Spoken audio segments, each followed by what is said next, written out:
Eric Wells, at 38, should have felt on top of the world.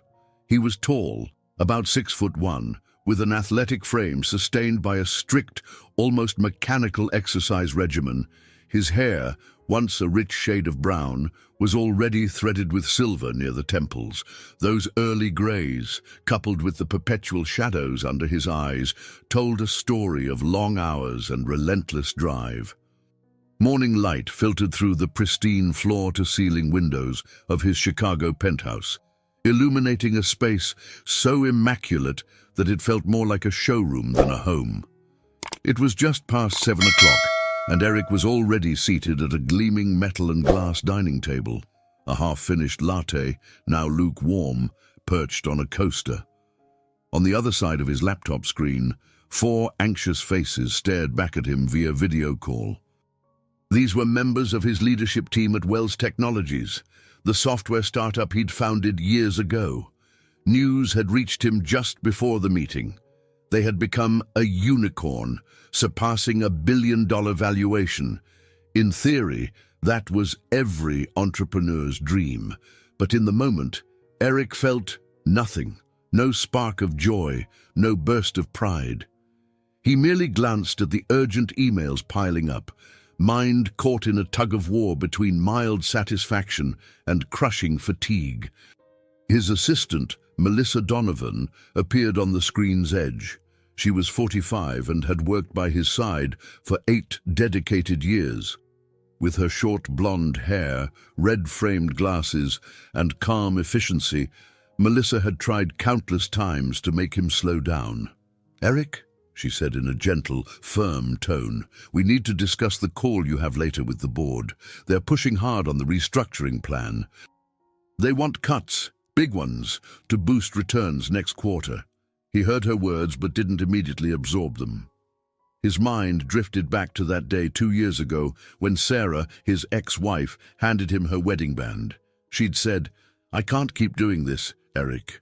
You were never really here." Her voice had carried the same note of resignation he felt echo in Melissa's tone now. He blinked, focusing again on the team. "We'll handle it," he replied brusquely, hoping confidence would mask his unease. The meeting wrapped up with polite goodbyes. In the sudden silence, Eric gazed at his reflection in the glossy window. Beyond the glass, Chicago's skyline sparkled under the wintry sun, but the city's vibrancy felt remote from his own life. He set aside the laptop and realized, for the first time in hours, that he was hungry. Half-eaten gourmet dishes from last night lay in the fridge, another meal he hadn't finished. He felt the tug of a headache starting at his temples. A notification lit up his phone. It was from the board, reminding him of the pivotal investor meeting in Vermont. A storm was predicted, but the prospective backer had insisted on a face-to-face discussion. Eric exhaled, draining what remained of his lukewarm coffee. This was the deal that could secure expansion plans. It was also one more item on a never-ending list of obligations. Standing up, he surveyed his apartment. Everything was meticulously placed, a reflection of how he'd tried to orchestrate his life. Yet the sterile perfection struck him now as oddly suffocating. He thought of Sarah's parting words, "You were never really here." When had he last felt truly present? Even the big unicorn announcement had triggered only a fleeting recognition, not real excitement. Melissa called him again, her face tight with concern. "Eric, you should probably leave early for Vermont. The forecast is looking worse." He nodded, rubbing his forehead. "Yeah," he replied, voice subdued. "I'll pack." He ended the call and moved to his bedroom, a pristine space with a neatly made king-sized bed and no personal photos in sight. Opening his closet, he paused at a small cardboard box. Inside was an old photo of him and 2 college friends at a hackathon, an era when coding late into the night had felt like an adventure instead of an obligation. A faint pang of nostalgia caught him off guard. He checked the clock on his phone. Time was ticking, he had to go. Closing the box, he shoved the memory aside. Tonight, he would be en route to Vermont, chasing another major investor, another rung in the ladder. Another promise of success, but also another weight on his already overburdened shoulders. As he picked up his suitcase and crossed the threshold, he couldn't shake the sense that he was leaving something far more important behind. Late afternoon light struggled to break through the heavy clouds looming over Vermont's winding roads. Eric gripped the steering wheel of his black BMW 7 Series E, squinting as the first flakes of snow began to swirl. The GPS on his dashboard blinked ominously, searching for a signal it couldn't find. With each mile he drove, the path became more uncertain. So did Eric's mood. He oscillated between frustration at being off course and a growing sense of unease at the thickening snowfall. He tried calling Melissa for a status update on the meeting schedule, but the line crackled and dropped. No signal. The silence that followed pressed against him, a stark contrast to the ceaseless clamor of Chicago. Outside, pine trees towered, their branches weighed down by accumulating snow. The smooth hum of the luxury vehicle felt oddly out of place on this narrow, unpaved stretch. Eric cursed softly. The forecast had called for a storm, but he hadn't expected conditions to worsen this quickly. The GPS flickered once more and went dark, leaving him with only his limited sense of direction. Memories of childhood winters in Wisconsin briefly crossed his mind. Days of innocent excitement at the first sign of snow. Now, the storm didn't conjure wonder. It brought only anxiety about missed meetings and business deals. He took a cautious turn, hoping it would lead him to a better-maintained road. Instead, the track descended into a thickly wooded area. Snow clumps slapped the windshield, and the wipers fought to keep his view clear. Another turn led him nowhere but deeper into a blur of white. He peered at the phone resting in the console. Still no bars. The pit in his stomach grew. Suddenly, the car's tires skidded on an icy patch. Heart pounding, Eric wrestled the wheel, narrowly missing a roadside pine. He braked hard, the BMW fishtailing slightly before coming to a halt. For a moment, he just sat there, hands trembling against the leather steering wheel. The purr of the engine was his only comfort in the silent wilderness. He exhaled, forcing his pulse to slow. Driving any further into the unknown felt foolish. He needed help. Pride gnawed at him, resisting the idea of stopping in some tiny town, but the swirling snow seemed poised to swallow the road entirely. Checking a paper map buried in the glove box proved futile. The area was too remote. At last, he steeled himself and eased the car back onto the road, inching forward until a faint glow appeared in the distance. As he crested a gentle rise, a wooden sign emerged from the swirling snow. "Welcome to Mapleton, population 3,542. Not on the map, but in our hearts." The message struck him as almost whimsical. Mapleton? He'd never heard of it. Perhaps it was just another small community dotting Vermont's mountainside. Still, relief washed over him at the prospect of civilization.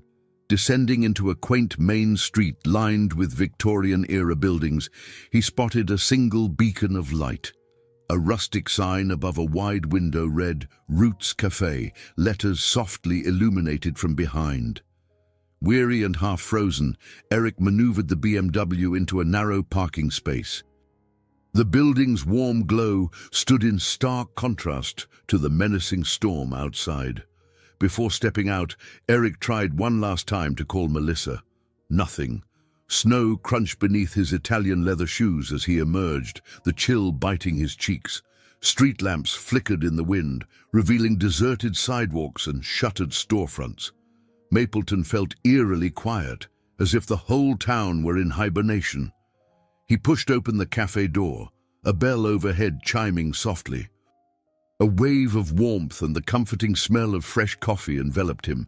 Patrons turned to look, a few locals, bundled in cozy sweaters, mid-conversation. At the far end of the counter stood a woman with her back turned, auburn brown hair twisted into a simple bun. For just a second, Eric felt the odd sense that he'd crossed into another world entirely, a place where the demands of his life in Chicago didn't matter. And then his phone buzzed. One bar of service, fleeting but enough to remind him that he still had responsibilities waiting. Inside the Roots Cafe, the contrast to the howling winter wind was nothing short of stunning. Warm wood floors bore the marks of age, and soft amber lights highlighted walls adorned with vintage photos of Mapleton's past. A robust scent of freshly brewed coffee melded with the sweet aroma of pastries cooling on a display rack. Eric paused near the door, stamping snow off his shoes, mindful not to track in too much slush. Behind the counter, Emily Myers, 34, slender, with kind but keen green eyes, turned to greet him. Her hands were calloused, and her casual sweatshirt bore faint traces of flour. She offered a polite smile. "Evening," she said, voice low and steady. "You look like you've had quite a drive." Eric drew a measured breath, still disoriented by the abrupt transition from frantic business traveler to unintended guest in a modest town cafe. My GPS gave out," he explained, glancing at the row of tables mostly occupied by older residents sipping coffee. "I'm trying to find the highway back to anywhere with an open road." Emily gave a sympathetic nod. "That storm's not letting up anytime soon. Highways are closed, and the sheriff's already told folks to stay put for at least a couple of days." She reached for a mug and filled it with steaming coffee before he could protest. "Drink this. On the house." Eric bristled, just a little, at the unsolicited gesture, but his ice-cold fingers craved warmth. He wrapped both hands around the mug, nodding his thanks. At a corner table, an older man with white hair and a neatly trimmed beard chuckled softly. "Welcome to Mapleton," he said, inclining his head in greeting. "I'm Walter Simmons. You're lucky you found your way here, son. Could have gone off the road if you kept driving much longer." Appreciative but unsettled, Eric approached Walter's table to glean more information. The older man introduced himself as a retired history teacher who'd lived in Mapleton for decades. Through occasional jokes and a friendly twinkle in his eye, Walter painted a picture of a tight-knit community that stuck together through tough winters. While he spoke, Emily busied herself, refilling sugar dispensers, occasionally glancing in Eric's direction. A wave of anxious thoughts washed over Eric as he took his first sip of the coffee. It was rich and comforting, far from the automated machine cappuccinos he usually downed between meetings. He imagined missed video calls, urgent emails, the investor he was supposed to meet. None of them seemed accessible from this snow-blanketed corner of Vermont. Every muscle in his body remained coiled with tension, but he couldn't deny the physical relief of sitting in a warm spot with something hot to drink. He pulled out his phone, scanning for service. 0 bars. Sighing, he realized his phone's battery was already low. Another problem. Observing his dilemma, Emily murmured as she wiped the counter clean. "We've got a charger behind the bar if you need it, though the signal might not last for calls." Embarrassed by how helpless he felt, Eric cleared his throat. "Thanks, I appreciate it." Walter leaned back in his chair, crossing his arms like a contented grandfather. "Storm's supposed to last 3 days, maybe more. Roads get shut down quickly in these parts to avoid accidents. Looks like you'll be getting acquainted with Mapleton, whether you like it or not." Eric tried to muster a confident smile. "I have business to attend to. Important calls, meetings. Are there any hotels with open rooms?" Emily exchanged a look with Walter. "The Mapleton Inn is full. We've got stranded truckers, travelers, and a few folks who lost power in their homes. Unless you can pitch a tent out in the snow, there's no vacancy left." Walter chuckled again. Well, you're welcome to keep coming here during cafe hours and warm up. This place stays open late in emergencies. Uncertain and slightly humbled, Eric sipped more coffee, feeling the edges of his corporate persona fray. For the first time in years, he had no immediate solution, no strategic plan. The storm outside raged on, and the comforting light of the Roots Cafe hinted that perhaps he wasn't supposed to find one, at least not yet. The next morning, Eric woke to an unfamiliar hush. No whir of city traffic, no constant buzz of notifications. Instead, he found himself in the small guest room above the cafe, a simple space Emily had offered him after the maple syrup farmer who usually rented it cancelled at the last minute. Clean white sheets, a wooden dresser, and a single window that framed the snow-covered street below. It wasn't luxury, but it was secure and warm. He quickly dressed, fueled by the nagging thought of missed deadlines. Slipping on dress pants and a crisp shirt, he fiddled with his laptop, grateful for any Wi-Fi signal he could latch on to. The Roots Cafe's connection flickered in and out, strong enough to open some emails, too weak for a stable video conference. Each time the screen froze mid-load, his frustration mounted. He tried calling Melissa, but again the call wouldn't connect. The best he managed was a single text stating he was stranded, but would find a way to attend the day's virtual board meeting. Then the internet dropped. Irritation simmered inside him. A single day in Mapleton, and he was already behind. The company needed him. Didn't these people understand? Maneuvering around the cramped space, Eric decided to test his phone's signal outside. Tucking the device into his coat, he trudged down the narrow staircase to the cafe's main floor. Morning light streamed through the windows, revealing a cozy scene of locals sipping coffee and chatting softly. Emily stood behind the counter, sporting an apron dusted with flour. She offered a polite nod as he passed, but he barely acknowledged her, too preoccupied with finding a better reception spot. Outside, the cold slapped him awake. The storm had lessened to a steady flurry, blanketing everything in pristine white. Bracing against a harsh gust, Eric walked around the block, phone held high, trying to catch any elusive signal. At one point, he climbed a small mound of snow near a lamppost, feeling foolish under the bemused gaze of a passerby walking a golden retriever. No signal. Another attempt, another failure. By the time he returned to the cafe, his face was numb, and the tension in his neck had escalated into a dull, throbbing headache. Emily turned from the espresso machine as he stomped off residual snow. "Any luck?" she asked, brow creased with mild concern. "None," Eric replied tersely. He glanced at her, noticing how calmly she waited for his answer. No rush, no judgment, just quiet empathy. "I'm going to try again later," he added, voice tight. "Well," Emily said softly, "if you want breakfast, there's plenty left." She gestured toward a short chalkboard menu listing homemade waffles, omelettes, and hot cider. A small pang in Eric's stomach reminded him he hadn't eaten properly since yesterday's lunch on the road. Still, the idea of breakfast felt like a distraction. He needed progress, not waffles, yet the rumbling in his stomach insisted otherwise. Finally, he exhaled, relenting. "I'll just have something quick, if that's okay." She gave a gentle nod and started prepping a plate. While waiting, Eric settled at a corner table. He eyed the cafe's patrons, an older woman carefully writing holiday cards, a father with his teenage daughter discussing the upcoming hockey season, two young artists with sketch pads. None of them seemed worried about market shares or staff layoffs.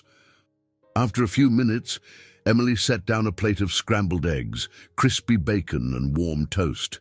It smelled, oddly, like comfort. Eric took a tentative bite and felt a surprising wave of nostalgia.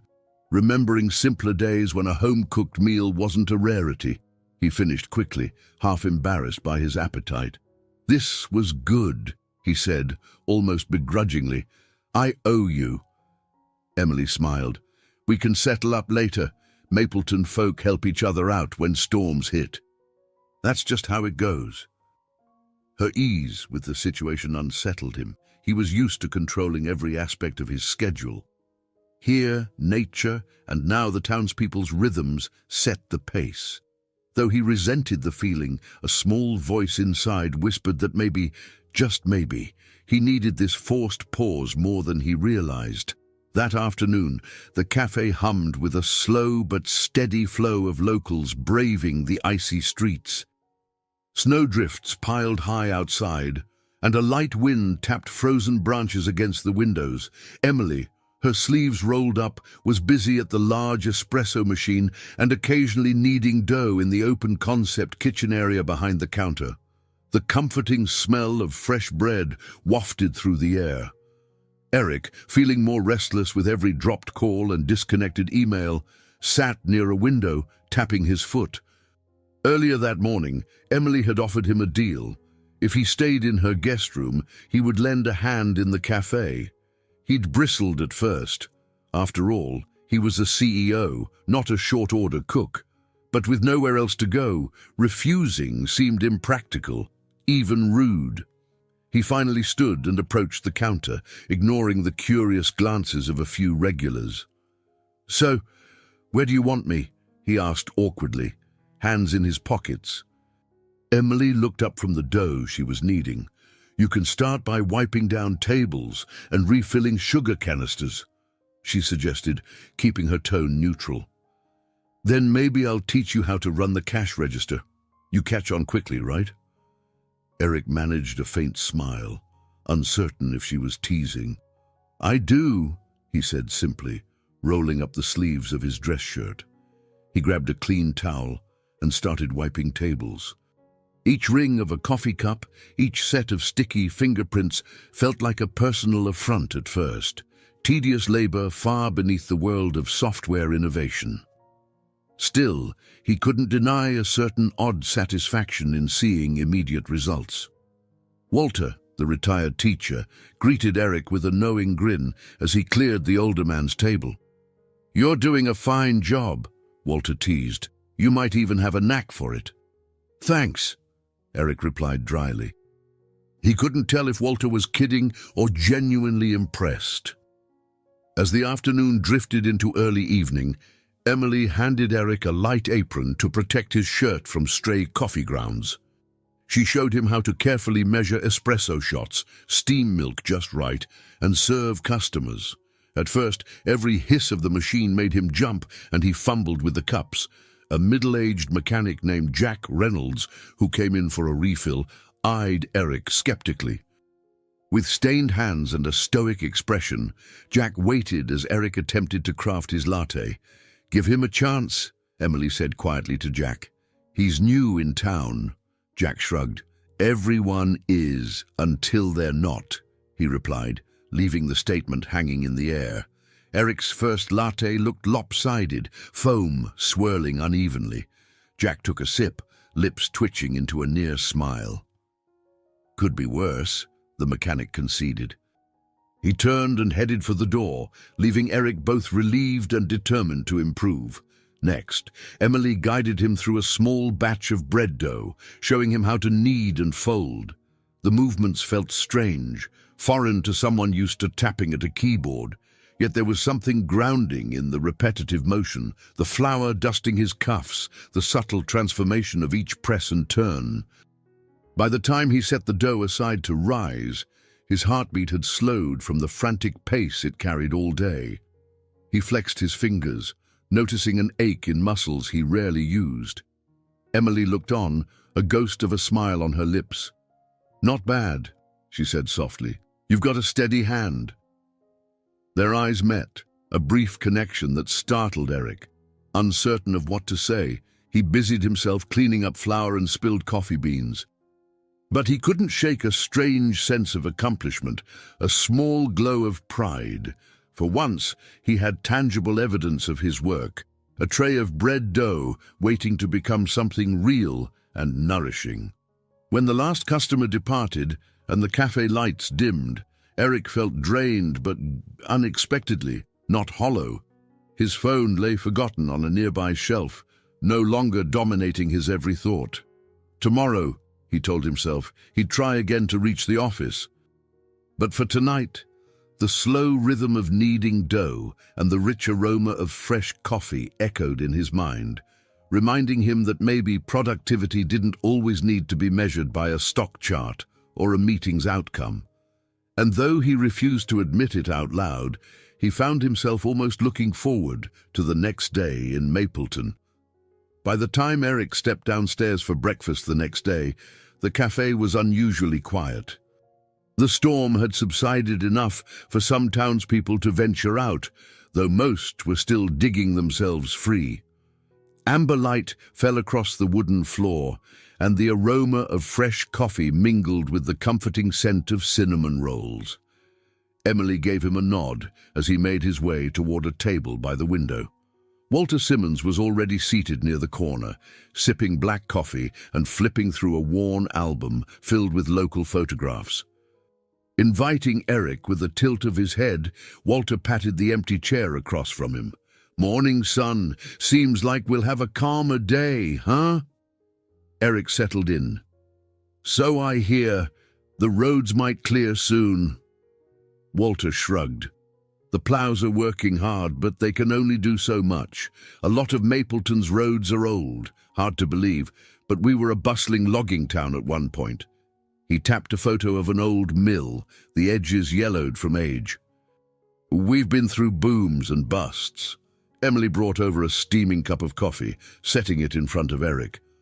"Walter will fill you in on just about everything if you let him," she teased gently, her eyes bright. "He's our local historian." With a subtle smile, she moved on to refresh the mugs of a few other customers. Eric took a sip, his mind pleasantly adrift.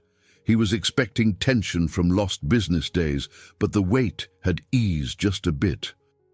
As he watched Emily tend to patrons with calm efficiency, it struck him how each face in this cafe had its own story, something deeper than a fleeting moment of small-town chatter. Before, he might have dismissed them as mere silhouettes in the background of his busy schedule. Now he felt an odd desire to learn more. He flipped through the pages of Walter's album, pausing on a photograph of Mapleton's annual festival from decades ago. A teenage girl, hair pulled back in a braid, carried a ribbon-tied bouquet. "Is that Emily's mother?" Eric asked quietly. Walter nodded. "Sure is. Stephanie Myers. She and her husband started Roots Cafe back in the day. Emily inherited it after they passed." He paused, studying Eric. "It hasn't been easy, especially these last couple of years, but she's doing her best. We all pitch in how we can."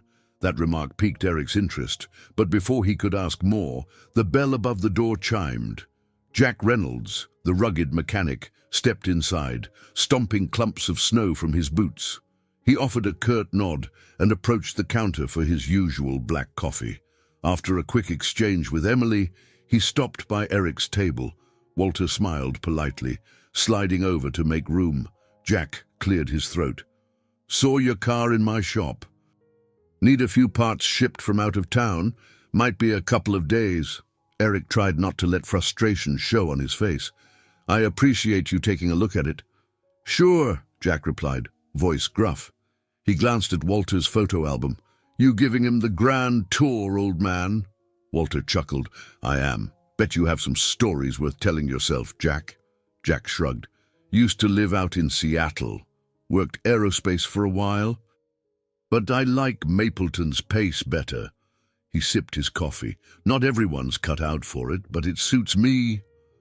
Eric blinked, surprised. He'd assumed Jack was a born-and-raised local who'd never left. "Aerospace, really?" Jack nodded slowly. "Doesn't matter where you come from, if you like fixing things." Without further explanation, he moved to a booth across the room, leaving Eric with another puzzle piece of Mapleton's hidden depths. That morning wore on gently, with more locals drifting in. Eleanor Wright, a graceful older woman with short grey hair, stopped to chat with Emily about a painting she was finishing. Then Lucy Chen, the tech-savvy young woman who'd attempted to boost the Wi-Fi signal, arrived to place an order for chai tea. Each newcomer waved a friendly hello to Eric, as if he were already part of their routine. Walter eventually closed his album, patting it with a sense of nostalgia. "Everyone in this town has a story, Eric. You stay here long enough, you'll learn we're more than just friendly faces." He leaned in, voice dropping a notch. "And maybe you'll figure out your own story too." Eric wasn't sure how to respond, but as he glanced around, the possibility that this unplanned detour might have a purpose began to feel a little less far-fetched. The wind had settled by the time dawn broke over Mapleton. Eric found himself standing in the cafe's kitchen beside Emily, both of them yawning through the early hour. Warm lights illuminated the worn wooden countertops, and the familiar hum of the aging refrigerator underscored an intimate silence. Emily had insisted on starting the baking before sunrise. "We get our early risers in for fresh bread," she'd explained. Eric rolled up the sleeves of his light sweater. "So, what's on the agenda?" He tried to keep his tone businesslike, as if diving into a corporate project. Emily smiled patiently. "First up is the sourdough. We do it the old-fashioned way, with a starter my dad began decades ago." She lifted the lid from a large ceramic bowl, releasing a tangy aroma that, to Eric, was strangely comforting. Bit by bit, she measured flour, salt, and water, demonstrating the technique with practiced ease. "It's about balance and patience," she said, guiding his hands to work the mixture. "If you rush or add too much flour, the dough becomes stiff and doesn't rise properly. Too little, and it turns gummy." He kneaded slowly, feeling the sticky dough cling to his fingers. The subtle warmth of Emily's presence so close made him unexpectedly self-conscious. Now and then, his hand would brush hers, and he'd flinch, jolted by the odd intimacy of such a simple act. Between rhythmic presses of dough, they began to talk, soft conversation carried by the hush of morning. Emily recounted how she had once lived in New York City, pursuing an editorial career. "I had an office in Midtown, long hours and a good salary," she said, her voice quiet. "But my parents got sick in quick succession, came home to care for them, and after they passed, I realized I couldn't leave this place behind." Eric nodded. That must have been a tough choice. He wasn't sure whether he was referring to leaving the city or staying in Mapleton. Either way, Emily seemed to know what he meant. It was. "Some days, I wonder what life would be like if I'd stayed in publishing." She looked down at the dough. "But then, I remember how it felt to be stuck in rush-hour subway traffic with no real human connection. And I remember my mum teaching me how to knead bread at this very counter. Somehow, it just made sense to carry on what they built." He swallowed, uncertain why that resonated so deeply.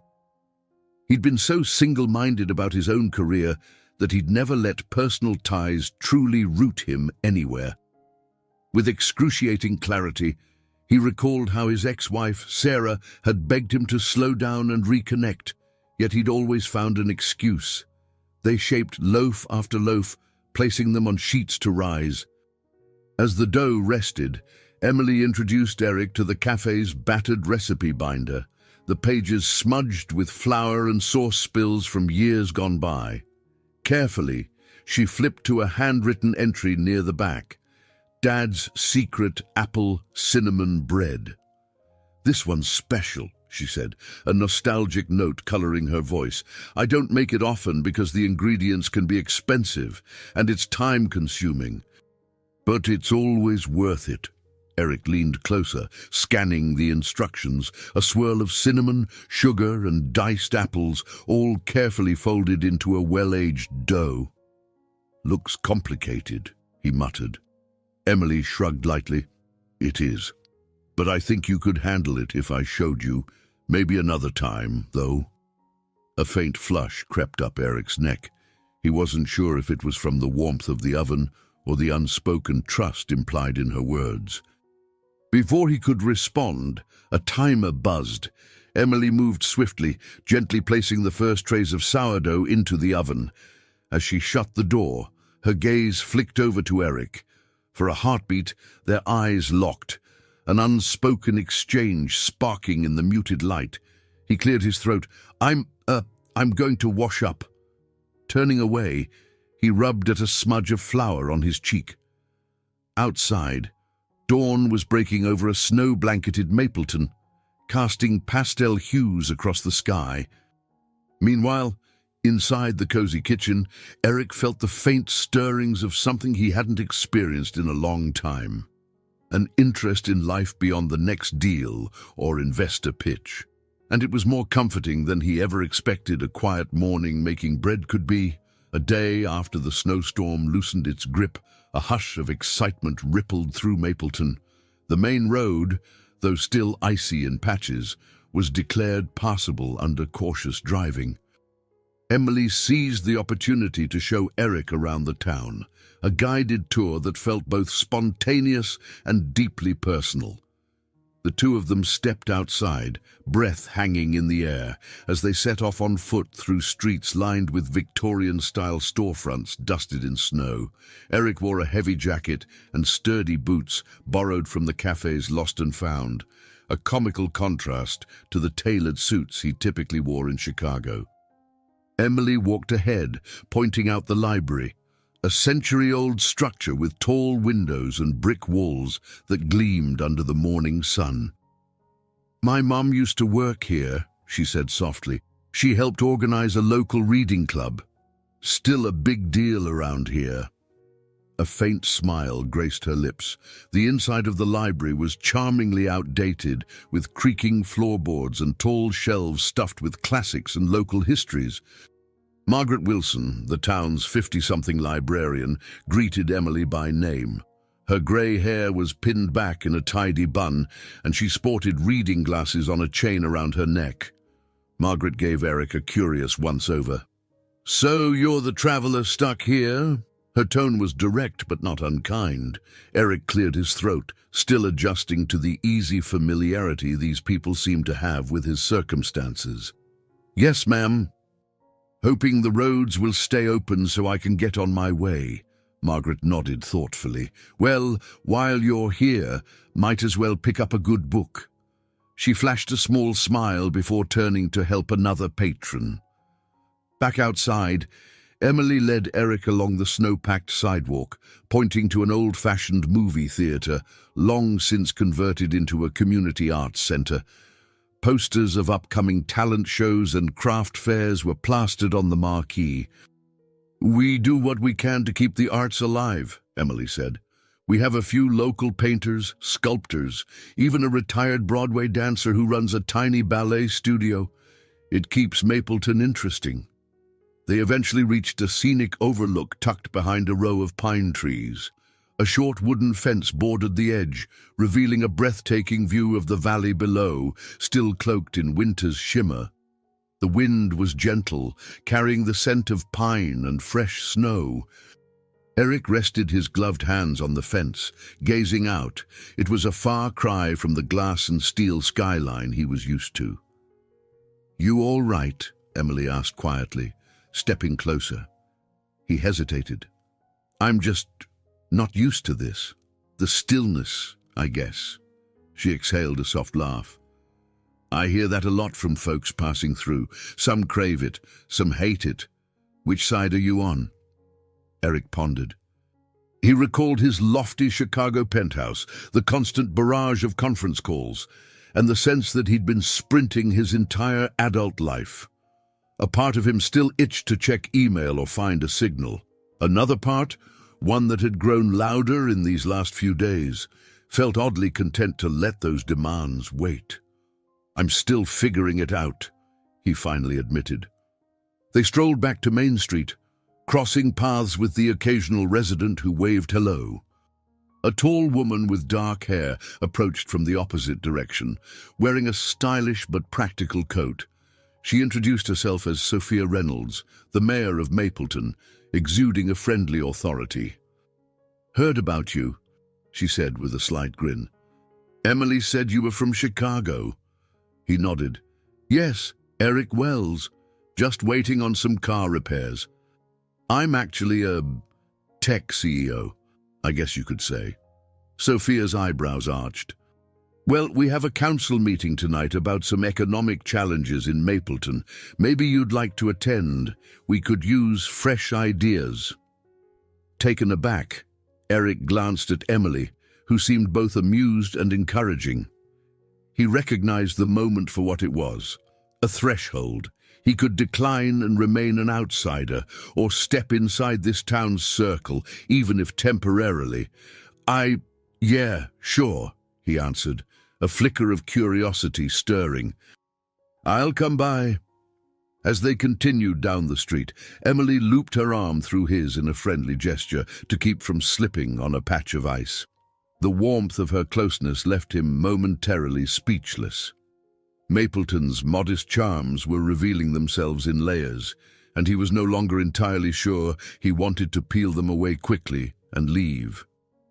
Later that afternoon, the internet connection flickered back to life in the cafe, albeit sporadically. Lucy Chen, Mapleton's go-to tech expert, had managed to rig a temporary fix on the local tower.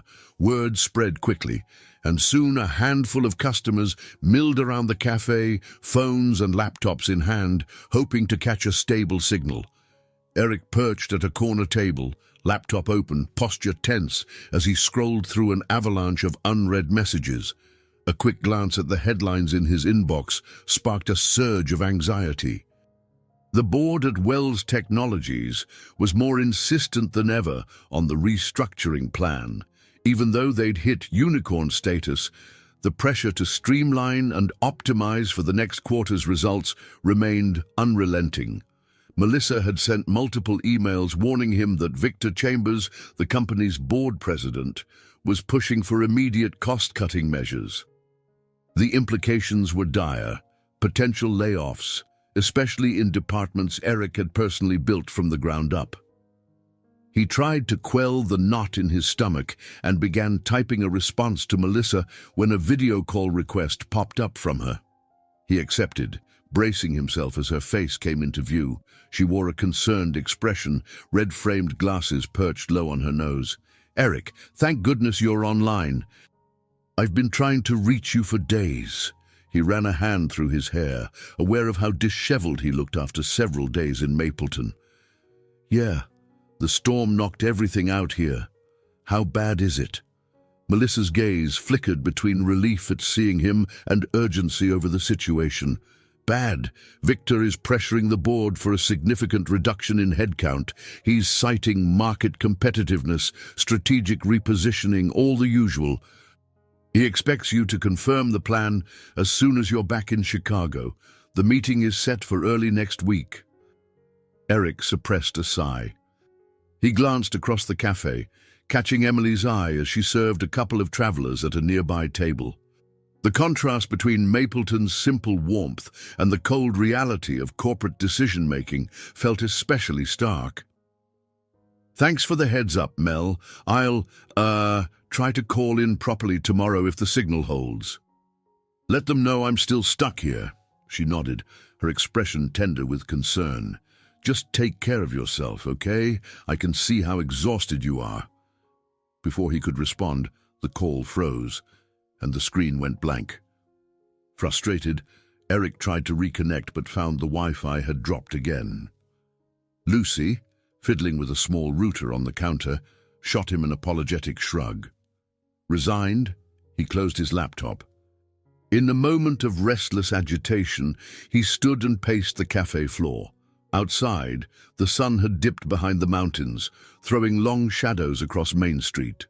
At the mention of his name, Eric turned to find Emily, an inquiring look on her face. "Trouble back home?" she asked gently. He forced a tight laugh. "Just the usual corporate drama. My board wants to cut jobs to squeeze out better returns. Doesn't matter if it affects people's lives, numbers are numbers to them." The bitterness in his own tone surprised him. Emily studied him for a moment, then said, "Want to talk about it?" Part of him wanted to cling to his usual front of composure, but something in her gaze made him relent.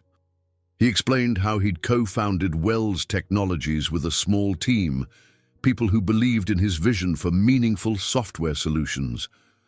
Over the years, outside investors had joined, each with their own agenda. Now, the personal relationships that had once fueled his motivation were at risk of being severed. She listened quietly, stirring a fresh cup of tea for him. "I know we don't know each other very well," Emily said, placing the cup on the table, "but it sounds like you've got a lot more on your mind than just the inconvenience of being stuck in a snowstorm." Eric nodded, feeling a subtle pang of relief at being seen so clearly. "I can't help thinking about how we started with the idea of helping small businesses. I wanted to build software that made their lives easier. Now it's all about cost-cutting and expansions, and somehow the people got lost along the way." Emily laid a hand lightly on his arm, then quickly withdrew it as though catching herself. "There's still time to steer it back," she whispered. "Or maybe you find something new. Either way, you might be surprised at what a different perspective can do." He swallowed, glancing around the cafe that had become his temporary haven. A day ago, he'd have brushed off such words as naive. Now, they felt like a lifeline. Even so, the tension of impending decisions weighed on him, reminding him that storms weren't always weather-related, and that some storms followed you wherever you went. Night fell early in Mapleton, casting a soft glow from street lamps onto the fresh snowdrifts outside. Despite the chilly air, the town's historic courthouse, used as a municipal building, buzzed with activity. Cars and a few pickup trucks lined the snow-banked road, and a tall banner near the door read, "Town Council Meeting." Inside, the wood-paneled room was alive with the shuffle of chairs and the low murmur of voices. Eric entered cautiously, noticing how nearly every seat was filled with locals, eager to discuss Mapleton's economic challenges. The space felt both official and homey. Old-fashioned lantern-style fixtures hung overhead, and worn portraits of former mayors occupied a back wall. Emily stood near the front, chatting with Sophia Reynolds, the 40-something mayor who had invited Eric. When Sophia spotted him, she beckoned him forward. "We're about to start. Feel free to sit up front." Eric joined Emily, who offered an encouraging smile. Her eyes radiated that steady calm he was coming to admire. Settling into a chair, he scanned the group. Jack Reynolds, the mechanic, sat on one side of the aisle, arms folded. Walter Simmons was further back, a notebook ready on his lap, and Lucy Chen perched on a chair near an extension cord to keep her laptop charged. Business owners and residents alike had gathered, each wearing expressions of cautious hope. Sophia called the meeting to order, voice clear and warm. "Thank you all for coming. We've got a lot to discuss about Mapleton's long-term prospects. As you know, this winter storm hit us hard, and tourism, a big chunk of our revenue, has plummeted this year. Let's brainstorm solutions." A few townspeople stood to voice concerns. Daniel Freeman, a bookstore owner with a neatly trimmed beard, lamented the decline in foot traffic. Grace Sullivan, proprietor of Mapleton's only hotel, spoke about how travelers seldom stayed more than one night. Through it all, Eric listened with growing interest. Economic challenges, market constraints, balancing authenticity with modernization. It all felt surprisingly relevant to his own world. At one point, Sophia nodded toward him. "We have a visitor, Eric Wells, who happens to have significant business experience. Perhaps he'd share some thoughts." He hesitated, feeling more accustomed to boardrooms than community gatherings. Nonetheless, he rose. Clearing his throat, he faced the curious eyes of Mapleton's citizens. "I'm a tech entrepreneur," he began. "I know the pressures of trying to grow while preserving what made you unique in the first place. Sometimes it feels like the only solution is to cut corners or streamline, but that can hurt the people at the heart of it all. A ripple of attention rolled through the room. Encouraged, he pressed on. Have you considered a small business alliance? Something that unifies your local shops, cafe and inn under one branding, so visitors see Mapleton as an experience, not just a pit stop. He glanced at Lucy. People love authentic places. Maybe highlight your natural beauty, your art scene, even your tech capabilities, like better Wi-Fi for traveling professionals who could spend extended time here. Silence lingered. Eric feared he might have overstepped, but then Daniel Freeman broke into a grin. A cohesive brand. That's an interesting idea, Grace nodded slowly. We could cross-promote, offer discounts if they stay at my hotel and show receipts from local shops. Sophia beamed. Exactly, and we could seek small grants from the state for rural development if we show we're serious.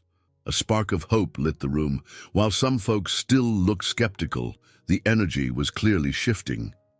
For the first time, Eric saw his corporate background as an asset to these people rather than a barrier. The plan he outlined was high-level and needed fleshing out, but potential glimmered in every suggestion, like seeds of a new season about to take root in Mapleton's snow. When the meeting wrapped up, several attendees approached him with thanks or questions. Jack Reynolds gave him a firm nod, less guarded than before. And as Emily led him outside, the cold night air stung his cheeks, yet a warm rush of satisfaction bloomed in his chest. For a moment, the demands of Chicago and the looming board meeting felt distant, overshadowed by the simple reward of helping people he'd come to respect. Emily slipped her arm through his. That went well, she whispered, a smile playing at her lips. He exhaled a breath he hadn't realized he was holding. Yeah, he said, voice soft. It really did. The morning after the council meeting, Eric woke to a bright sliver of sunlight breaking through the guest room curtains. He stretched, checking his phone for updates. To his mild surprise, it showed a full signal. The roads were mostly clear, and a new text from Jack confirmed that the parts for Eric's BMW had arrived. The message ended with a short "car should be ready tomorrow." He lingered in bed, staring at the blinking phone screen. The relief he'd expected to feel was conspicuously absent. Instead, a flicker of unease curled in his stomach. Soon, he'd be returning to Chicago's skyscrapers, to the board's demands, and to a life that now felt strangely remote. A soft knock on the door broke his reverie. Emily poked her head in. "I've got oatmeal and fresh coffee downstairs." "It's quiet right now if you'd like a quick bite." Eric nodded. "Be down in a minute." When he reached the cafe, the usual morning rush had yet to start.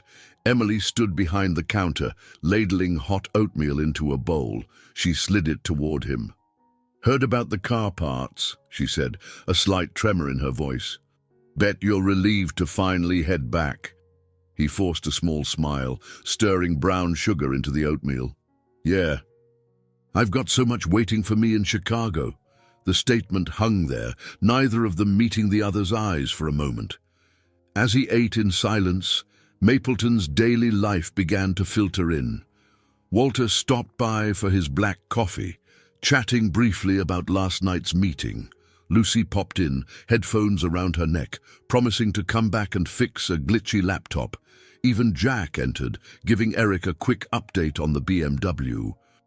"Should be good to go tomorrow afternoon," he said gruffly, but not unkindly. Each exchange reminded Eric that time was running out, and he felt a tightening in his chest. After finishing breakfast, he found a quiet corner in the cafe to make a scheduled video call with Melissa and the board. The Wi-Fi held, though the connection was occasionally choppy. Victor Chambers dominated the screen, sharp suit, steel grey hair, and an expression perpetually set to impatient.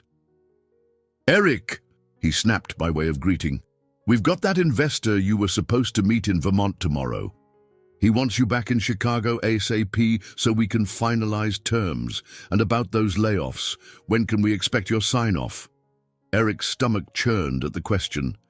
He recalled the loyal employees whose jobs were on the line.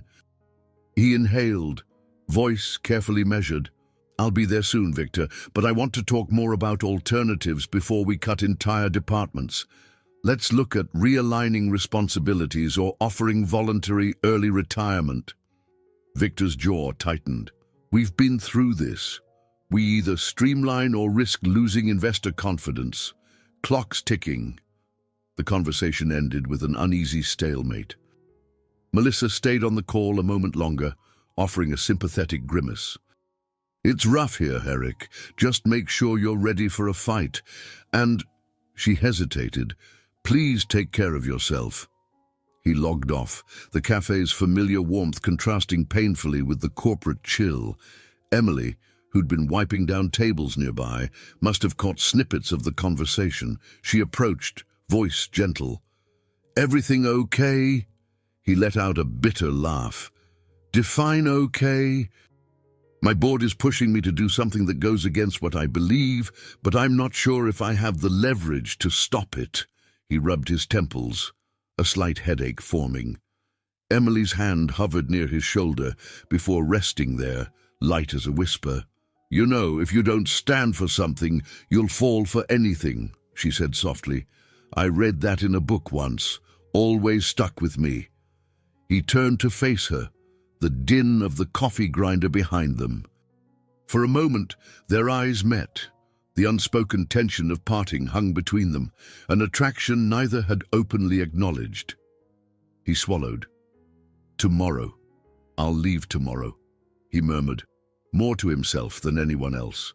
But as he looked around at the mismatched chairs, the well-worn counters, and the sunlight filtering through frosted windows, the thought of returning to his high-rise in Chicago felt surprisingly hollow. Yet he couldn't stay here indefinitely. The roads were open. The car would soon be fixed. His old life was waiting. Emily gave him a nod, stepping away to help another customer. The day continued in a blur, busy spells at the cafe, scattered phone calls, and quiet glances that left him more unsettled than ever. By nightfall, as he climbed the stairs to the guest room, he realized he was no closer to reconciling his two worlds. Tomorrow would come, whether he liked it or not, bringing with it the final stretch of winter roads, and with them, the question, would he truly be ready to leave Mapleton behind? That evening, Eric found himself alone in the dimly lit cafe, scrubbing the last of the dishes. He should have been packing for the early morning drive to Chicago, but he'd delayed, blaming the steady flow of customers who'd lingered after closing. Now, with the front door locked and the lights turned low, the air felt charged, like there was something unspoken in the hush. Emily emerged from the kitchen with a small plate of cookies and a tired smile. Figured we could share these before you turn in, she said, placing them on the counter near the sink. Her eyes flicked to the suitcase he'd left by the door. So, you ready for tomorrow? He turned off the faucet, wiping his hands on a towel. I guess. I'm kind of wishing I weren't. The admission slipped out more honestly than he intended. They settled at a tiny table near the window. Beyond the frosted glass, the moonlight highlighted snowdrifts piled along Main Street. Emily offered him a cookie, and he took one, biting into its soft, buttery center. They munched in silence for a moment, each lost in thought. Emily finally broke the quiet. It's funny. Just a few days ago, you were desperate to leave. Now you look almost sad that you have to go, Eric sighed. I am sad. Mapleton's gotten under my skin, or maybe you have. He felt his cheeks warm as the words landed between them. Her gaze flicked down, and a slight blush tinted her own cheeks. In the soft glow of the cafe's overhead bulb, he noticed a subtle tension in her posture. I wasn't expecting to feel this connected here, he confessed, leaning forward. I've spent so long working, chasing goals. It's not that I hate my company or what we do. It's just somewhere along the line, I lost track of what mattered. This place, you. It reminded me that life is more than just numbers on a spreadsheet. Emily rested her elbows on the table. I get it. I tried to make a big city life work. Part of me liked it, until I didn't. Losing my parents. Well, it forced me to reevaluate everything. Her voice grew softer. But sometimes I worry I've just run away, that maybe I gave up on big ambitions too soon. Eric shook his head. Taking care of your parents, continuing their legacy, doesn't sound like giving up. Sounds like a different kind of bravery. He cleared his throat. Still, I know you must have sacrificed so much. A shaky smile curved her lips. We all sacrifice something. Question is, can we live with it? They talked well past the time Emily usually locked up, exchanging stories with a candor neither had shown before. Emily confided in him about her father's final days, how heartbreakingly proud he'd been that she chose to keep the cafe afloat. Eric opened up about his failed marriage to Sarah, how work had consumed him, leaving no space for genuine connection.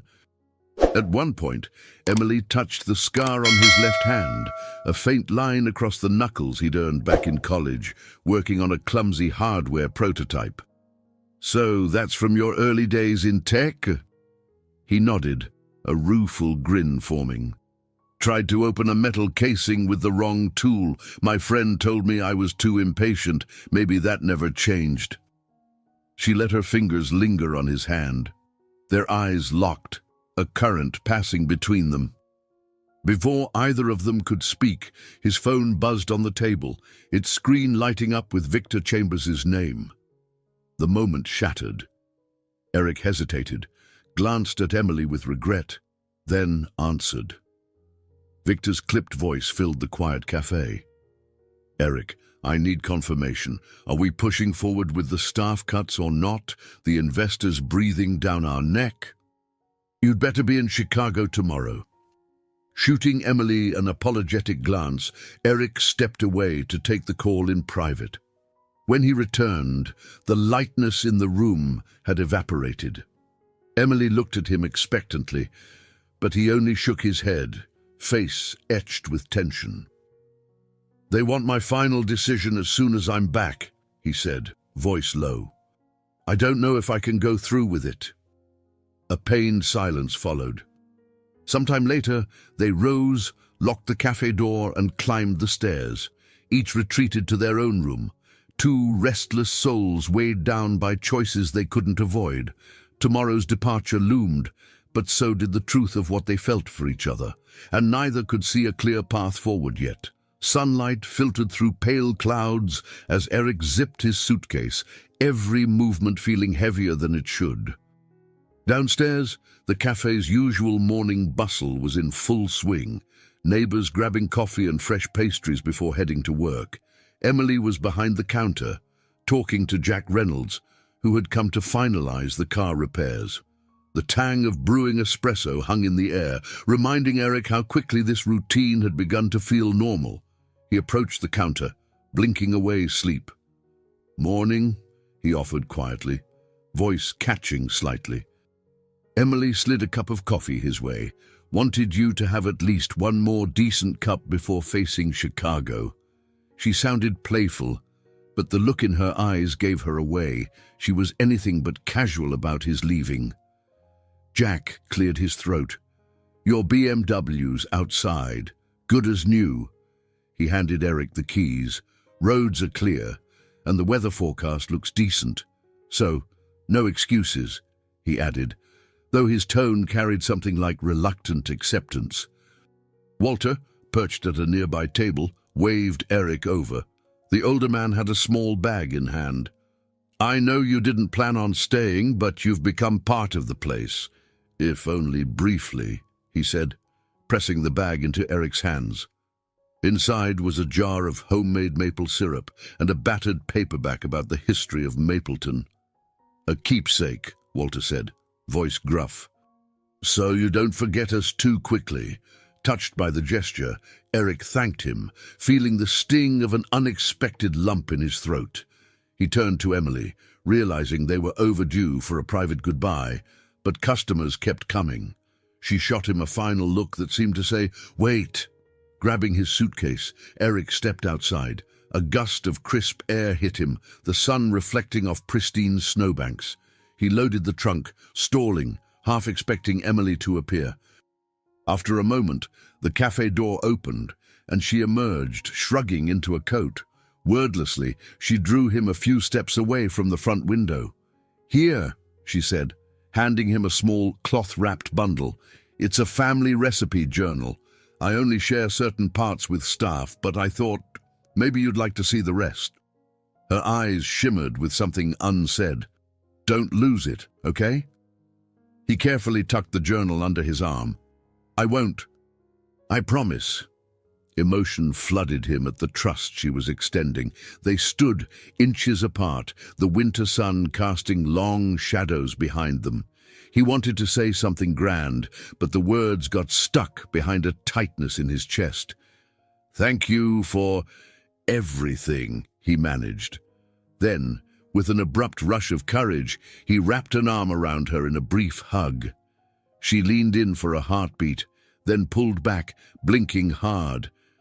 "Eric," she whispered, her voice catching, "take care of yourself out there, and remember you can come back any time, storm or no storm." A ghost of a smile lit her face. He swallowed. "I might just do that." Without trusting himself to say more, he turned and slipped into the driver's seat of the BMW. The engine purred to life, so familiar yet somehow foreign now. As he pulled away from the curb, Emily remained outside, hugging her coat tighter against the chill. Through the rearview mirror, he caught a final glimpse of her silhouette until he rounded the bend. The first few miles out of Mapleton felt like leaving another universe.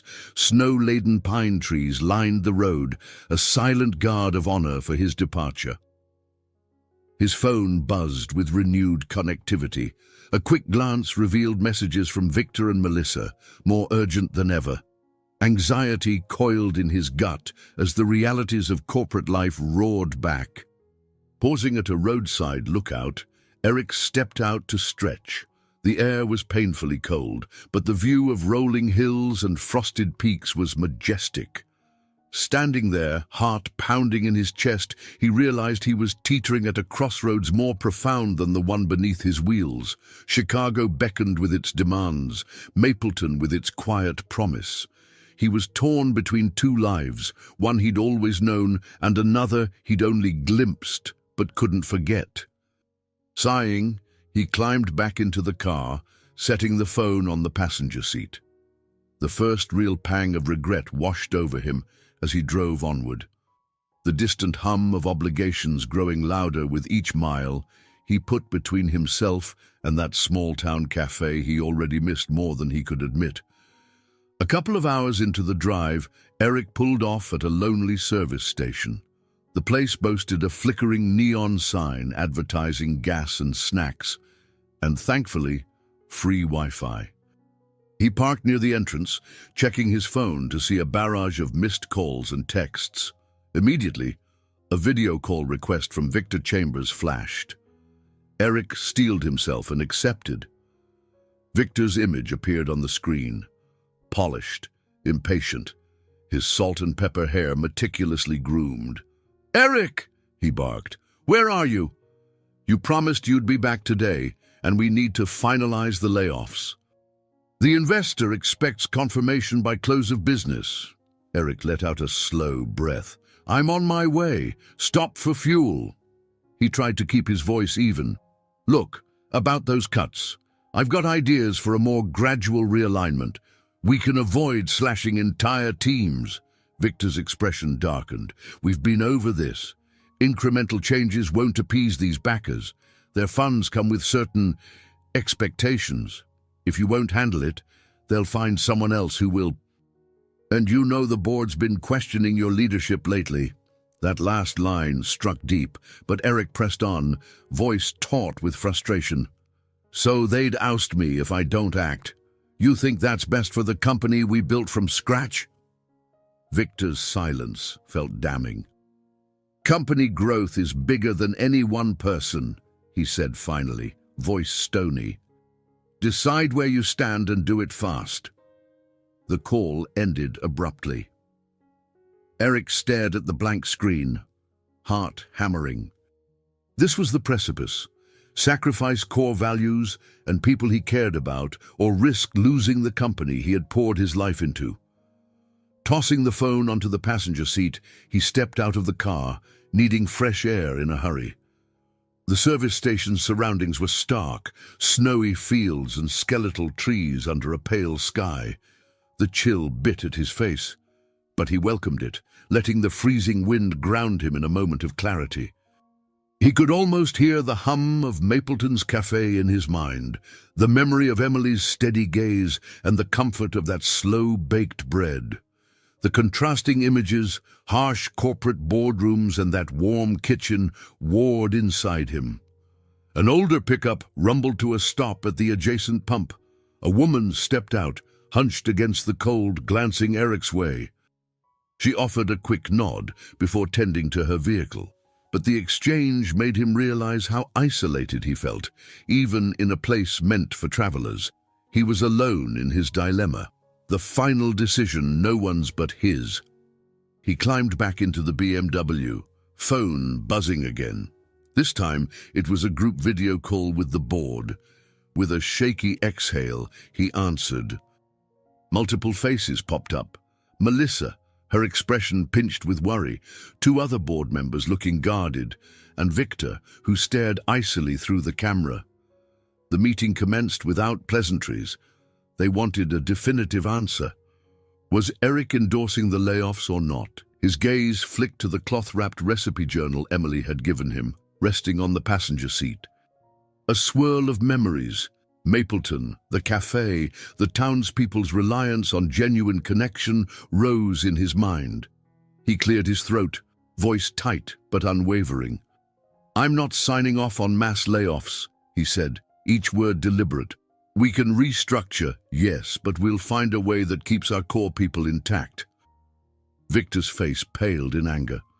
One of the board members started to protest, but Eric continued, more resolute now. If the investor walks, then we find another. If I have to step down, then so be it. I'm done turning a blind eye to human impact just to boost numbers short term. A stunned silence gripped the virtual room. Melissa appeared on the verge of tears, but a flicker of relief crossed her features. Victor, jaw set, spoke in clipped tones. We'll revisit this in person, but don't expect a warm reception.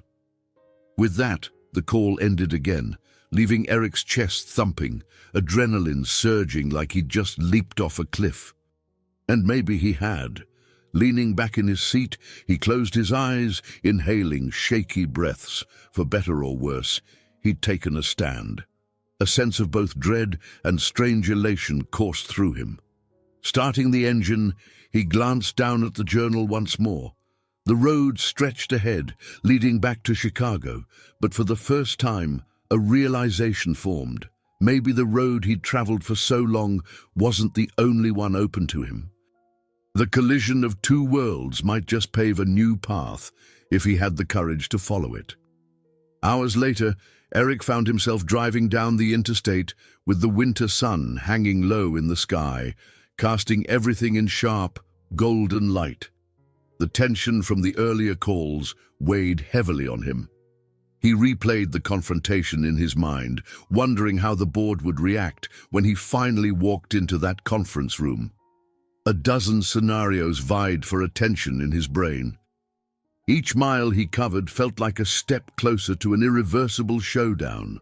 The phone rang occasionally, Melissa checking in, news alerts popping up, Victor's repeated attempts to demand compliance.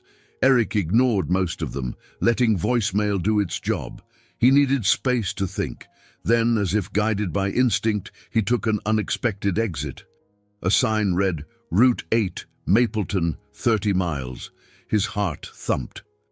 Mapleton was behind him, not ahead, and yet the route was strangely calling to him.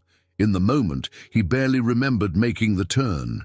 It was only when he recognized a familiar winding road flanked by tall pines weighed down with snow that he realized what he was doing.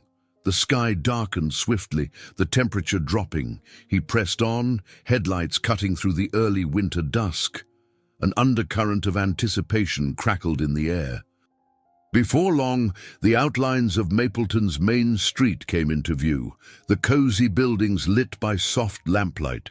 The sign he'd first seen, not on the map, but in our hearts, sparkled with fresh fallen snow. He parked near the Roots Cafe, hands trembling on the steering wheel. Why had he returned so impulsively? Yet the thought of seeing Emily, seeing the cafe, filled him with a warmth he couldn't deny. He stepped out into the cold evening air, noticing that the interior lights of the cafe were still on. Opening the door, he found Emily hunched over the counter, going through a stack of paperwork with a pinched expression. She looked up, shock widening her eyes. "Eric," she breathed, setting aside the pen. "I thought you'd be in Chicago by now. Did something happen?" He swallowed, suddenly unsure how to explain everything. Let's just say I had a change of heart. Or maybe I finally listened to what my heart was telling me." His words tumbled out more earnestly than he planned. "I couldn't do it, Emily. Couldn't go home and do what they wanted. So I took a stand and I'm not sure I have a job anymore." Her brow furrowed, but she moved around the counter quickly, resting a hand gently on his arm. "They fired you." "Not officially. Not yet. But I might as well have handed in my resignation, considering how the board's reacting to my refusal to sign off on layoffs." He exhaled, emotions swirling. "But more than that, I had to come back here. Something about Mapleton, about you. I realized I couldn't bear driving away for good." Emily studied him for a long moment, eyes full of concern and a flicker of hope. "We can talk in the back," she offered softly, gesturing to the small office behind the kitchen. Inside, the space was cluttered with binders, old receipts, and a well-worn desk. Emily had been in the midst of balancing the cafe's books when Eric arrived, the numbers telling a story of thin margins and uncertain finances. He noticed the worry lines creasing her forehead. "Are you okay?" he asked, voice low. She shrugged, hugging herself. "Just bank issues. There's talk of back payments and possibly higher interest rates. I've been struggling to make ends meet since the pandemic cut into tourism. I've been pulling from my savings, but it's not enough." She looked up apologetically. "I'm sorry. You've got your own troubles." He shook his head. "Don't apologize. I want to help." The words surprised even him with how certain they sounded. He took a small step closer. "I might not be the CEO in high standing anymore, but I still know business, and I know a good thing when I see it. This place, you're worth fighting for." Emily's face softened, tears gathering at the corners of her eyes. She tried to speak, but only managed a trembling exhale. Without overthinking, Eric pulled her into a gentle hug. Both of them standing there, hands clutching at one another, as if the entire cafe might collapse around them otherwise. In that moment, everything felt painfully real, his possible unemployment, her looming financial crisis, and the tender closeness sparking between them. But alongside the uncertainty, a sense of clarity formed. Maybe returning to Mapleton was the first step in building a life that wasn't dictated by corporate demands and external pressures. Maybe, amid this quiet Vermont town and its resilient cafe, a new beginning waited. That same night, Eric and Emily remained in the cafe's small office well past midnight, huddled around a makeshift workstation. The air smelled of freshly brewed coffee and old paper. and a single desk lamp cast a warm circle of light on scattered documents, bank statements, budget sheets, and the occasional flour-dusted recipe note. Emily tapped a pencil nervously against a spreadsheet. So, if we consolidate these smaller debts and then restructure the cafe's inventory costs, we might buy enough time to catch up on loan payments. Her voice wavered, betraying her exhaustion. Eric nodded, massaging his temple. We'll need to look into different revenue streams. Have you considered small business grants or rural development funds? There might be options, especially if we present a solid plan. He paused, his own fatigue evident. And maybe you can expand the menu, draw in people looking for something unique, turn the cafe into a destination, not just a pit stop. Emily gave a tired smile. Sounds great, but that takes marketing and some infrastructure. Our equipment is old, and I'm not exactly rolling in spare cash. He sifted through the papers. I can help work up a formal business proposal. I've done it 100 times, though never quite in a setting like this. He glanced around at the cozy, cluttered office, a far cry from the glass-walled conference rooms he once dominated. But something about it felt right, more grounded. They paused to refill their coffee cups in the main cafe area. The rest of Mapleton was asleep, and only the gentle hum of the refrigerator accompanied their footsteps on the wooden floor. Eric noticed a small chalkboard on the wall where regulars wrote notes and inspirational quotes. Scrawled in chalk was, "Don't lose sight of what matters most." He ran a finger over the phrase, chalk dust coating his skin. "Sometimes it's like the universe is shouting at me," he joked, but his voice wavered with sincerity. Emily rested her head against his shoulder for a moment, the closeness electric yet comforting. "I've been so scared," she admitted softly. "Holding on to this place is all I've known since my parents passed. It's not that I haven't wanted more. I just couldn't bear losing what they built." Eric set his coffee down, turning so they faced each other. "You're not losing it," he assured, his voice low. "We'll figure it out together. And I'm not just talking about the cafe. I mean, I'm not sure what's next for me professionally. But I know I need to do something that actually helps people. Not just appease investors," she nodded, eyes shining. "You know, Mapleton could be a pilot location for remote workers. You said yourself that people are looking for small towns with good Wi-Fi and a slower pace. Maybe that's something we can pitch to the state or even private investors with better values than your old board." A spark of possibility flared in Eric's mind.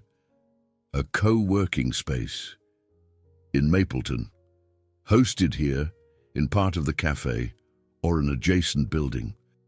It's not just coffee, it's a community hub for digital nomads, people looking for a break from the city but still connected. That could provide revenue, attract more tourism, and help local businesses.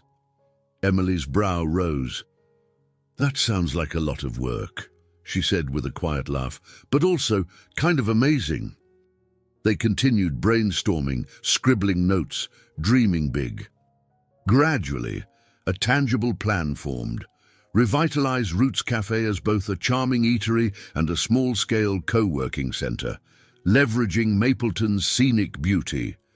If they secured grants or partnerships, they could upgrade equipment, enhance the internet infrastructure.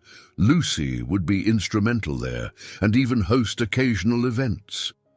The synergy between local authenticity and modern remote work culture might be exactly the lifeline the cafe and the town needed. By the time they stacked the papers into some semblance of order, the sky outside had begun to lighten. Dawn was nudging at the horizon, painting the snow in faint lavender hues. Eric leaned back in the creaky office chair, exhausted but strangely exhilarated. Emily stifled a yawn, then mustered a shaky laugh. "I haven't pulled an all-nighter since I was a college intern in New York." Eric smiled, the corners of his eyes crinkling. "Well, I guess I haven't either. at least not outside of finishing code sprints. It's different when you're building something that feels meaningful. They locked eyes, and a quiet understanding passed between them. This was more than a business venture. It was a step toward the kind of life neither had been sure they'd find. One rooted in community, purpose, and maybe even a shared future. Though challenges loomed, Eric's uncertain status with Wells Technologies, Emily's precarious finances, the realities of launching a new idea, hope thrummed in the warm, coffee-scented air. Emily rose first, guiding him out of the cramped office. "We should get some rest," she murmured. "We'll need energy for the next steps." Tired as they were, Eric nodded in agreement. But as he switched off the light, he couldn't help one last lingering look at the notes and sketches of their plan. New foundations, indeed. Whatever storms lay ahead, they would face them, together. Morning light glinted off the cafe's front window, reflecting the anxious tension in Eric's eyes. He sat at a small, improvised workstation near the counter, laptop open, phone propped against an old mug. Emily and Lucy hovered in the background, having helped him stabilize the cafe's internet connection just enough for a high-stakes video conference. The upcoming call with the board of Wells Technologies loomed like a trial by fire. Eric wiped his palms on his jeans. "Okay," he murmured, more to himself than anyone else. "Let's do this." Lucy offered a thumbs up from behind a router she'd modified. "Signal's as strong as I can make it." "Just don't move around too much." Emily placed a fresh cup of coffee beside Eric's laptop. "We're here for you," she whispered, resting a hand briefly on his shoulder. The warmth of her touch steadied him. A small beep signaled the incoming call. With one final deep breath, Eric clicked to join. Immediately, the screen split into several boxes. Victor Chambers, flanked by two other board members, and Melissa, her expression taut but supportive. Victor wasted no time. "Good morning, Eric. Or should I say good afternoon? We've been waiting." The clipped tone said everything. Eric forced a polite nod. "Yes, let's jump right in." He glanced at Melissa, who gave a slight nod of encouragement. Victor leaned forward, suit immaculate, hair perfectly groomed. "We need closure on the restructuring. Our investors are pressing for immediate gains. Last week, you defied the majority's decision and refused to authorize layoffs. Has your stance changed?" Eric's jaw tightened. Memories of Mapleton's caring community flashed through his mind. "No," he said, voice steady. "I'm not signing a blanket layoff plan that harms the very employees who built this company.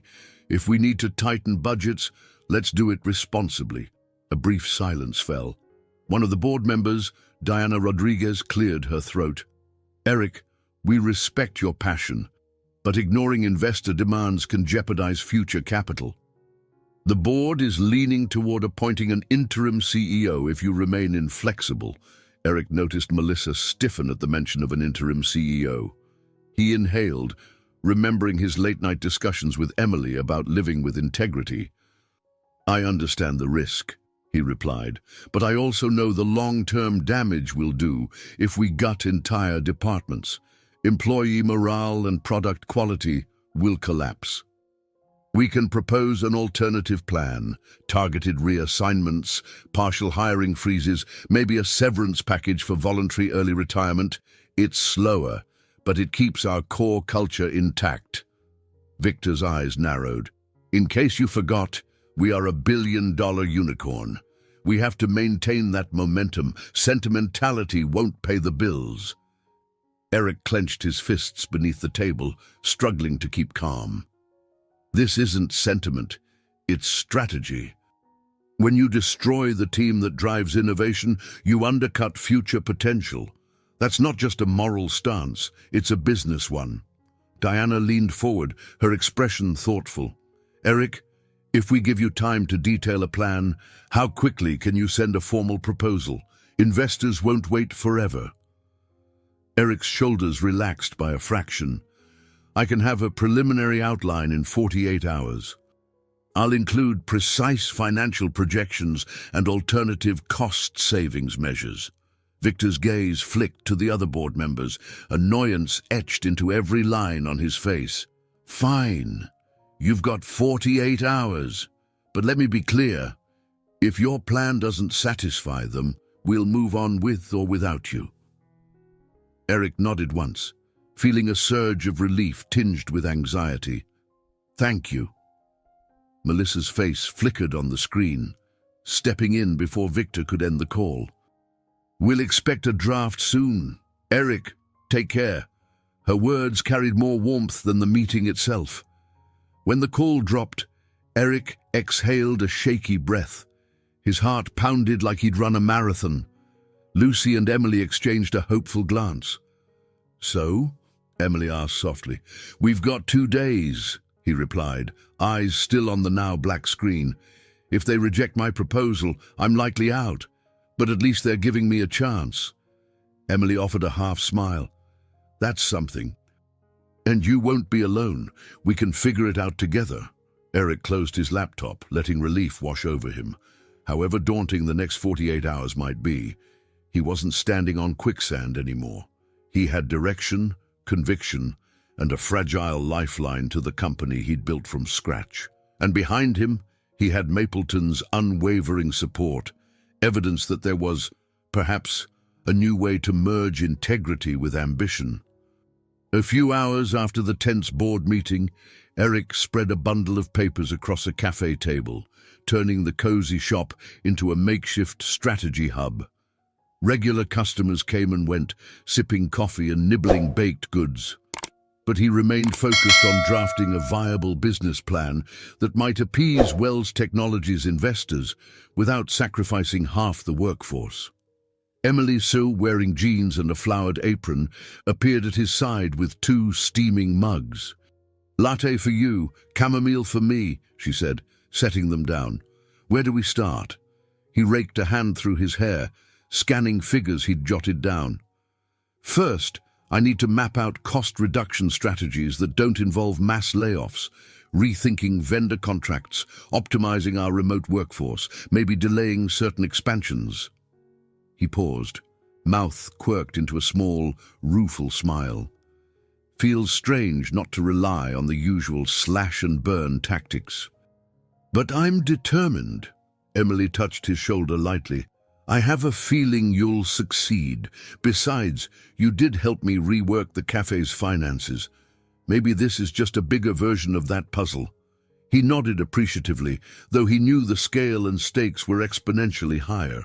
And speaking of the cafe, how's the co-working space concept coming along? Any new developments there? With an excited glint in her eye, Emily opened a binder stuffed with notes and sketches. We've got interest from 3 remote freelancers in the region. Lucy is coordinating better internet access, and Jack mentioned he could remodel the storage room into a small lounge area for visitors. But it'll cost money we don't fully have, yet. Eric studied the notes. We can outline a phased plan. Start small, prove viability, then apply for a larger business loan or maybe a rural innovation grant. People are drawn to Mapleton's charm, especially after hearing about the cafe and that local news feature. Emily nodded, flipping through pages. The spotlight after that article surprised me. Folks from neighboring towns are calling, wanting to visit. I think we can capitalize on that, create special events, maybe cooking classes, a writer's workshop. He found himself smiling at her enthusiasm. That's brilliant. It helps you diversify revenue without relying solely on daily coffee sales. Before she could respond, Walter ambled over, leaning on the table with a grandfatherly grin. You two look like you're planning world domination. Mind if I butt in? Emily smiled warmly. Not at all, Walter. We could use your perspective. Walter retrieved a folded paper from his coat pocket. I heard from the mayor about your co-working idea. She wants to invite you to the next council meeting to discuss how Mapleton can support it. Maybe small tax incentives. A shared marketing campaign. Thought you'd want to know. Eric exchanged a quick glance with Emily. That's amazing. We're definitely interested. Thank you, Walter. Walter beamed, giving Eric a friendly pat on the shoulder before heading off to his usual seat.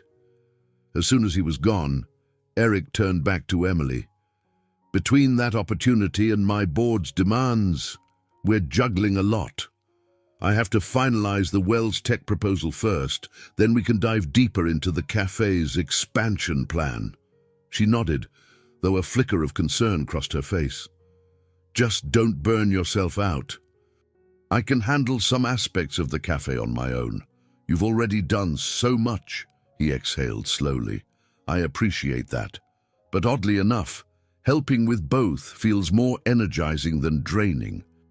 For the first time in a while, I'm doing something that lines up with my values. They worked side by side for the rest of the afternoon, forging two parallel proposals. One, to transform a tech startup's cost structure without gutting its soul, and another to evolve a small-town cafe into a bustling community hub. Occasionally, a local would pause to ask questions or offer unsolicited advice. Mapleton's version of consulting. By dusk, they had the rough outlines ready.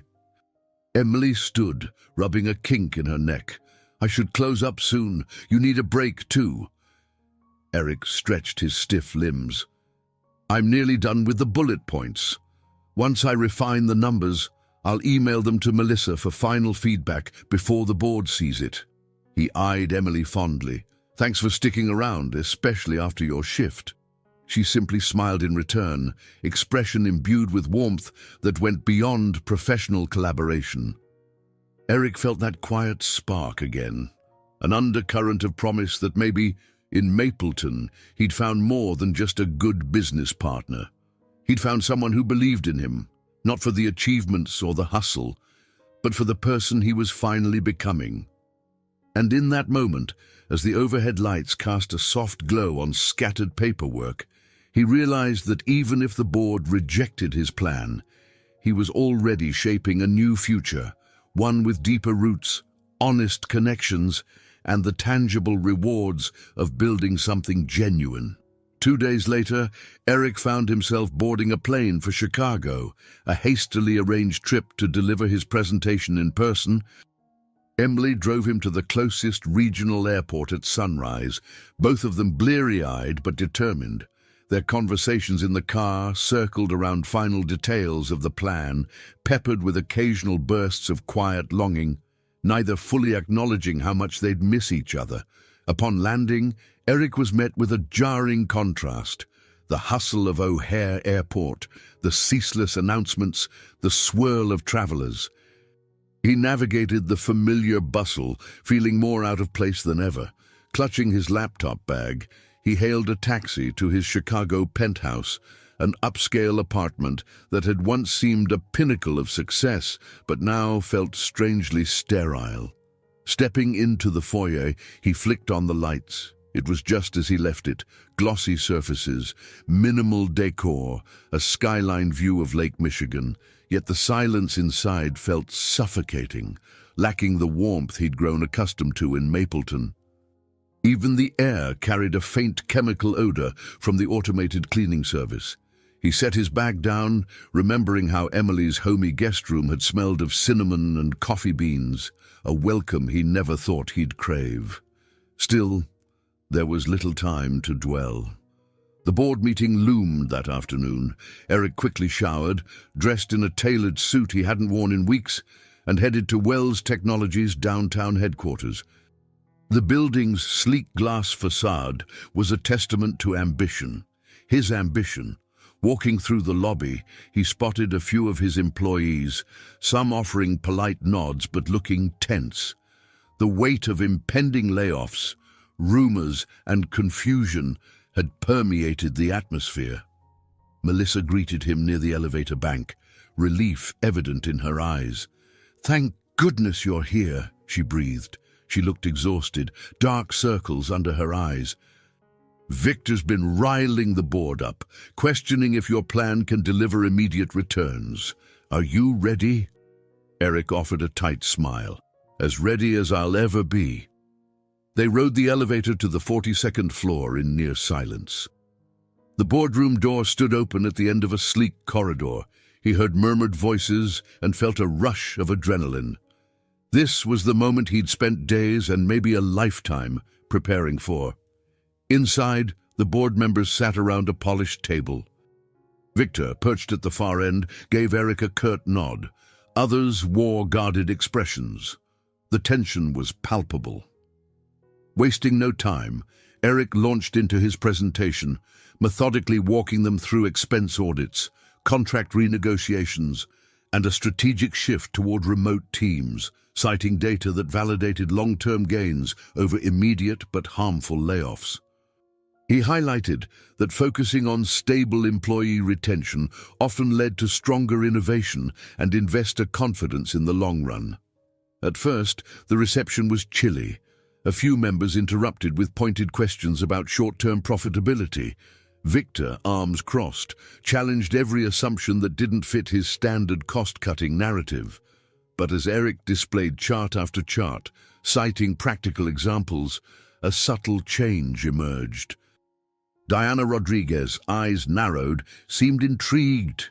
Another member nodded in grudging acceptance at the logic of retaining intellectual capital. Eventually, questions subsided, replaced by a contemplative hush. Melissa jumped in, reinforcing how morale and retention directly correlated to the company's brand reputation. Eric could sense a softening in the room, not outright enthusiasm, but a willingness to consider the plan.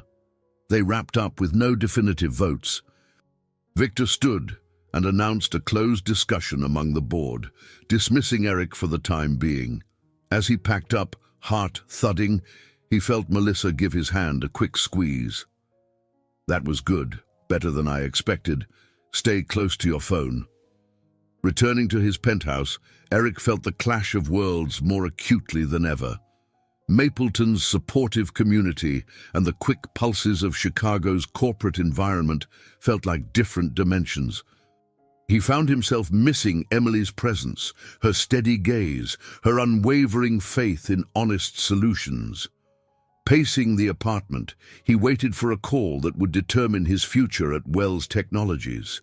Yet, an odd calm settled over him. He'd presented his best. If the board refused to see reason, then perhaps that door was meant to close. Night descended on the city, lights twinkling against the dark sky. Eric sat on his immaculate couch, phone in hand, mind back in a cozy Vermont cafe. Nothing was final yet, but he realized that if he had to walk away from this chapter, he wouldn't be walking away empty. The seeds of a new life had already taken root, and no matter what the board decided, he knew where he truly belonged. It was mid-morning the next day when the board's official decision came through. Eric awoke in his penthouse to find a message from Melissa, asking him to join a video conference immediately. He rubbed the sleep from his eyes, heart pounding, and opened his laptop. Faces materialized on the screen. Victor looked stern, as usual, but there was a certain resignation in his expression. Diana offered a small nod, and another board member cleared his throat. "Eric," Victor began, voice clipped. "We've discussed your proposal at length. While it doesn't align perfectly with some investors' demands for immediate cost reductions, the board recognizes that your strategy offers a path to stable profitability. After much debate, we've decided—" He paused, as if the words tasted bitter. "We will adopt your plan." Eric felt an almost dizzying rush of relief. For a moment, he could only manage to nod, stunned by the victory. Melissa's eyes glowed with a rare grin at the corner of the screen. "There are conditions," Victor continued. "We want monthly progress reports to ensure targets are met. If the metrics falter, you'll reconsider layoffs or step aside. Understood?" Eric exhaled and straightened. "Yes, I understand. Thank you for giving this approach a chance." The call ended with formalities, leaving Eric free to revel in the knowledge that he'd managed to save many of his employees' jobs, for now, at least. Rolling his shoulders, he realized how badly he wanted to share the news with Emily. Without overthinking, he booked the next flight back to Vermont. By late afternoon, he was driving once more toward Mapleton, the roads clear, but his mind racing with anticipation. The sun dangled low on the horizon as he pulled onto Main Street, the winter snowbanks replaced by patches of slushy ice that hinted at early spring. People bustled about, some without heavy coats for the first time in months. Parked in front of Roots Cafe, Eric hopped out, heart thrumming. The cafe door chimed. The moment Emily saw him, she set down the latte cup she'd been steaming and practically ran to the counter's edge. "You're back already!" He reached across the counter, clasping her hands. "I'm back," he confirmed, eyes bright with exhilaration. "The board approved my plan. No mass layoffs. I had to promise close oversight, but at least they agreed to pivot away from those cuts. It's a relief." Her smile was radiant. "That's amazing, Eric. I'm so happy for you, and for all those people whose jobs you saved." Customers nearby clapped or offered congratulatory remarks, picking up on the joyful energy. Once the evening lull arrived, Emily flipped the cafe sign to closed, and they settled at a corner table beneath soft lights. She served him a slice of her homemade apple cinnamon bread, a recipe she rarely made, though he recalled glimpsing it in the treasured journal. The first bite was a revelation of sweet apples and warm spice, a celebration all its own. He savored it, smiling across the table. "Thank you," he said, voice low, "for everything. You helped me see I didn't have to compromise on who I was. Without that, I'd still be bulldozing my way to empty success." She brushed a stray lock of hair behind her ear, meeting his gaze. "You gave me more than you realize. This cafe, the co-working idea, the chance to believe Mapleton has a future beyond just scraping by, and a chance for me to trust someone again." They lingered there, the hum of the cafe's heater a gentle backdrop to their conversation. Soon, though, practical matters beckoned. Emily mentioned progress on the co-working space. Jack had started minor renovations. Lucy was scouting routers and extenders for stable internet, and the mayor had scheduled another council meeting to discuss official support. "That's incredible," Eric said, leaning forward. "I want to help more now that I'm not worrying about a pink slip. My plan with Wells Technologies will require me to travel sometimes, but I'll be remote a lot too. And Mapleton feels like the perfect place to anchor those responsibilities." He reached across the small table, taking her hand. A slow warmth filled his chest, a sense of belonging he hadn't felt in years. "Emily," he began carefully, "I know it's early and complicated, but maybe we can figure out how to make this permanent. You, me, here. I can split my time if needed, but I don't want to be away from you or the cafe any longer than I have to." Tears glistened in her eyes, but her grin was luminous. "You do that. Make Mapleton a real home base." Eric squeezed her hand gently. "I would, if you'll have me." They shared a look that spoke volumes, an unspoken promise that their paths, once separate and winding, now converged on a shared road. And while the future would undoubtedly hold obstacles, the bond they'd formed and the respect they'd each earned made the challenges ahead feel far more like an adventure than a burden. Slowly but surely, winter relinquished its grip on Mapleton. Ice melted into rivulets coursing along the edges of Main Street, while tender green shoots peeked through the thawing ground. The town seemed to awaken in tandem with the warmer weather, and nowhere was that more evident than at Roots Cafe. Baskets of fresh flowers replaced holiday wreaths, and Emily rotated a new menu featuring lighter fare, spring salads, fruit pastries, and iced coffees. In preparation for the town's annual spring festival, Emily and Eric worked tirelessly to unveil the cafe's partially renovated co-working space. Jack had managed to clear out an old storage room, installing several workstations and a small lounge. Lucy tested new routers, ensuring a reliable high-speed internet connection. Posters around Mapleton promised an open house at Roots Cafe, showcasing how tradition and technology could coexist in a single venue. On the festival's opening morning, bright sunshine lit the sidewalks, and a cheerful crowd meandered through booths of crafts, homemade jams, and local artwork. The cafe had flung its doors wide open, letting music and laughter spill inside. Emily buzzed about, greeting newcomers, while Eric hovered near the co-working section, answering questions from curious townspeople and out-of-town professionals intrigued by the concept of rural remote work. "You're telling me," a young freelance graphic designer named Rebecca asked, "that I can sit here with my laptop, have all the coffee I want, and still get blazing internet?" Eric grinned. "That's right. And there's a daily or monthly membership if you want to make it your regular office." Rebecca nodded enthusiastically, scanning the cozy, rustic design. "I might just move here from Montpellier if this works out." Nearby, Walter and Daniel Freeman, the bookstore owner, discussed the festival with the mayor, Sophia Reynolds. "We haven't seen this kind of interest in Mapleton in ages," Sophia remarked, a gleam of pride in her eyes. "The cafe's co-working space might be exactly what we need to revitalize local commerce year-round." Daniel nodded, pointing toward a small group of visitors who were checking out the cafe's interior decor. "City folks craving something authentic.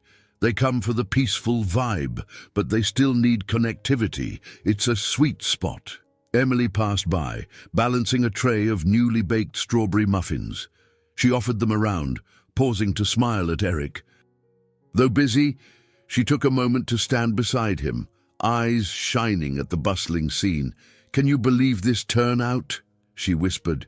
He slid an arm around her waist in a casual, affectionate gesture. "It's exactly what I hoped for, and we're just getting started." Outside, music floated from a small makeshift stage where local musicians performed. Children raced along the sidewalk, faces painted like butterflies. The air carried hints of spring blossoms and earthy soil reawakening after a long freeze. Everywhere Eric looked, Mapleton radiated the joyful energy of a community proud of its resilience. In the late afternoon, Emily coordinated a brief speech to welcome everyone officially. She stood on a short platform near the cafe entrance, clearing her throat into a microphone. "Thank you all for coming," she began, voice carrying a blend of excitement and nerves. "A year ago, I wondered if this town could thrive again, especially after the pandemic slowed tourism. But Mapleton has a way of surprising you, of pulling people together. I'm proud to present our new co-working space, a small step toward blending tradition and innovation, keeping roots while branching into the future." Applause erupted. Eric joined at her side, adding, "And for anyone who's ever dreamed of a place that embraces both work and community, welcome home." Another chorus of cheers followed. As the sun dipped, painting the sky in soft oranges and pinks, the festival atmosphere only grew livelier. People sipped cider, chatted with strangers, turned friends, and marveled at the cafe's transformation. Stepping away from the crowd, Eric and Emily took a brief respite in a quiet nook near the newly installed lounge. Leaning against an exposed brick wall, they watched the festival swirl outside. Emily gazed at Eric with gratitude. "Look at what we're building. It's more than just a business, it's hope." Eric nodded, tucking a strand of her auburn hair behind her ear. "And to think I found this place because of a wrong turn," he said softly. They exchanged a quick, tender kiss, a promise of deeper commitment brewing under the surface. Music and laughter trailed in as they returned to the festival. Mapleton's streets glowed in the golden hour light. every corner brimming with renewed life. Spring had arrived in more ways than one, breathing possibility into roads once buried under snow. And for Eric and Emily, two people who'd once felt adrift in their own worlds, this season of fresh starts felt like both a celebration and a sign of all that was yet to come. 6 months slipped by after the spring festival, and Mapleton continued evolving in ways few had expected. Word of the cafe's co-working space spread beyond Vermont, drawing a slow but steady trickle of remote professionals seeking solace in the town's scenic charm. What began as a trickle, however, soon became a modest flow. The cafe bustled most weekdays, laptops perched alongside coffee cups, while on weekends, Mapleton's innate serenity prevailed. On a warm summer afternoon, Emily and Eric took a moment to sit together on the cafe's front porch. Vines climbed the lattice beside them, vibrant green leaves rustling in a gentle breeze. Emily wore a light sundress, her hair braided to keep cool in the humid air. Eric, in rolled-up shirt sleeves, glanced at his phone with mild apprehension. He had another board call with Wells Technologies that evening, one of the monthly check-ins mandated by Victor to track the restructured plan's progress. Emily caught the flicker of anxiety crossing his face. "Everything okay?" she asked, reaching for his hand. He offered a lopsided smile. "I think so. The new approach is working better than the board anticipated, but I never know what Victor's next move might be. He could claim we're not scaling fast enough and push for old tactics." She sighed. "At least you've proven that genuine leadership and stability can be profitable. I'm sure your numbers back that up." "True," Eric agreed, shrugging. "We're growing slower, but our employee turnover is minimal, and morale is high. Investors who see the bigger picture like it." Their conversation paused as a sleek rental car pulled up in front of the cafe. Out stepped a figure Eric recognized instantly: Sarah Winters, his ex-wife. Eric's chest tightened, equal parts surprise and curiosity. They hadn't spoken much since the divorce, aside from occasional professional overlap since she'd consulted for Wells Technologies. He stood, exchanging a quick look with Emily, who gave an understanding nod. Sarah approached hesitantly, her blonde hair styled in a neat bob, wearing a crisp blazer more suitable for a boardroom than a rural cafe. "Eric," she said, voice carefully composed. "Hello?" "Sarah," he replied, trying to keep his tone polite. "I didn't expect to see you here. Everything okay?" She glanced at Emily, offering a polite smile. "It's a business visit, partly. I'm working with a potential investor who wants to see Mapleton's unique model." She gestured around. "They heard about the cafe's success, your remote workspace, how it's integrated with the local economy." A flicker of amusement crossed Eric's mind at the idea that Mapleton was now a case study for bigger firms. "Well," he said, "I'm happy to discuss it if you want." Sarah hesitated, gaze drifting to Emily, who stood a step behind Eric. "I'd like that. And maybe we can catch up a little too." Emily stepped forward with a soft smile, extending her hand. "I'm Emily. Welcome to Mapleton. Feel free to come inside for something cold to drink. It's pretty warm out here." Sarah shook Emily's hand, studying the younger woman. "Thank you. I'd love some iced tea if you have it." Inside the cafe, customers tapped away on laptops or quietly read paperback novels. Sarah took it all in with a mixture of curiosity and mild skepticism. The short chalkboard menu listed farm-fresh salads, cold brew coffee, and pastries made with locally sourced berries. It was the kind of place Sarah would never have pictured Eric thriving in a year ago. Yet here he was, settling at a side table. Sarah sipped her iced tea thoughtfully. "You've really gone all in on this new lifestyle, haven't you?" she asked. Eric nodded, recalling the version of himself who once obsessively checked stock valuations and gave minimal attention to anything but work. "Yeah, it's different, but Better. Sarah took a slow breath, setting her glass down. I'm glad. For a long time I thought your drive was the problem. Maybe it was partly mine, too. The difference is that now you seem to have balance. Makes me wonder if we were just in the wrong place and wrong time. A pang of old guilt surfaced in Eric, thinking of the nights he'd stayed late in the office, ignoring her pleas for connection. I'm sorry about how everything ended, he said quietly. I should have been more present. She waved a dismissive hand. It's the past. We both moved on. Then her voice brightened a notch. Truthfully, I'm impressed. This cafe, the co-working model, it's a real success story. My client wants to see if it can be replicated in other small towns. Could we set up a formal meeting?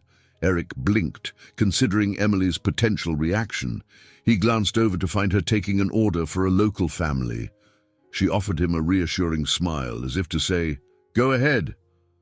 "Sure," Eric replied. "I'll talk to Emily.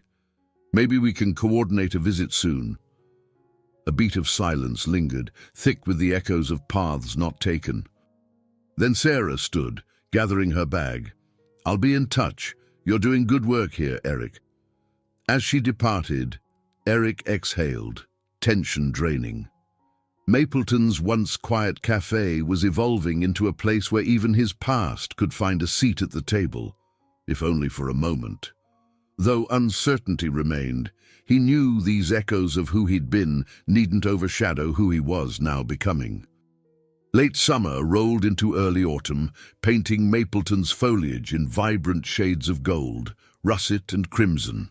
The town wore its seasonal splendor proudly, every maple tree a blaze of color, every hillside a tapestry of changing leaves. Along Main Street, pumpkins and autumn wreaths adorned shop entrances.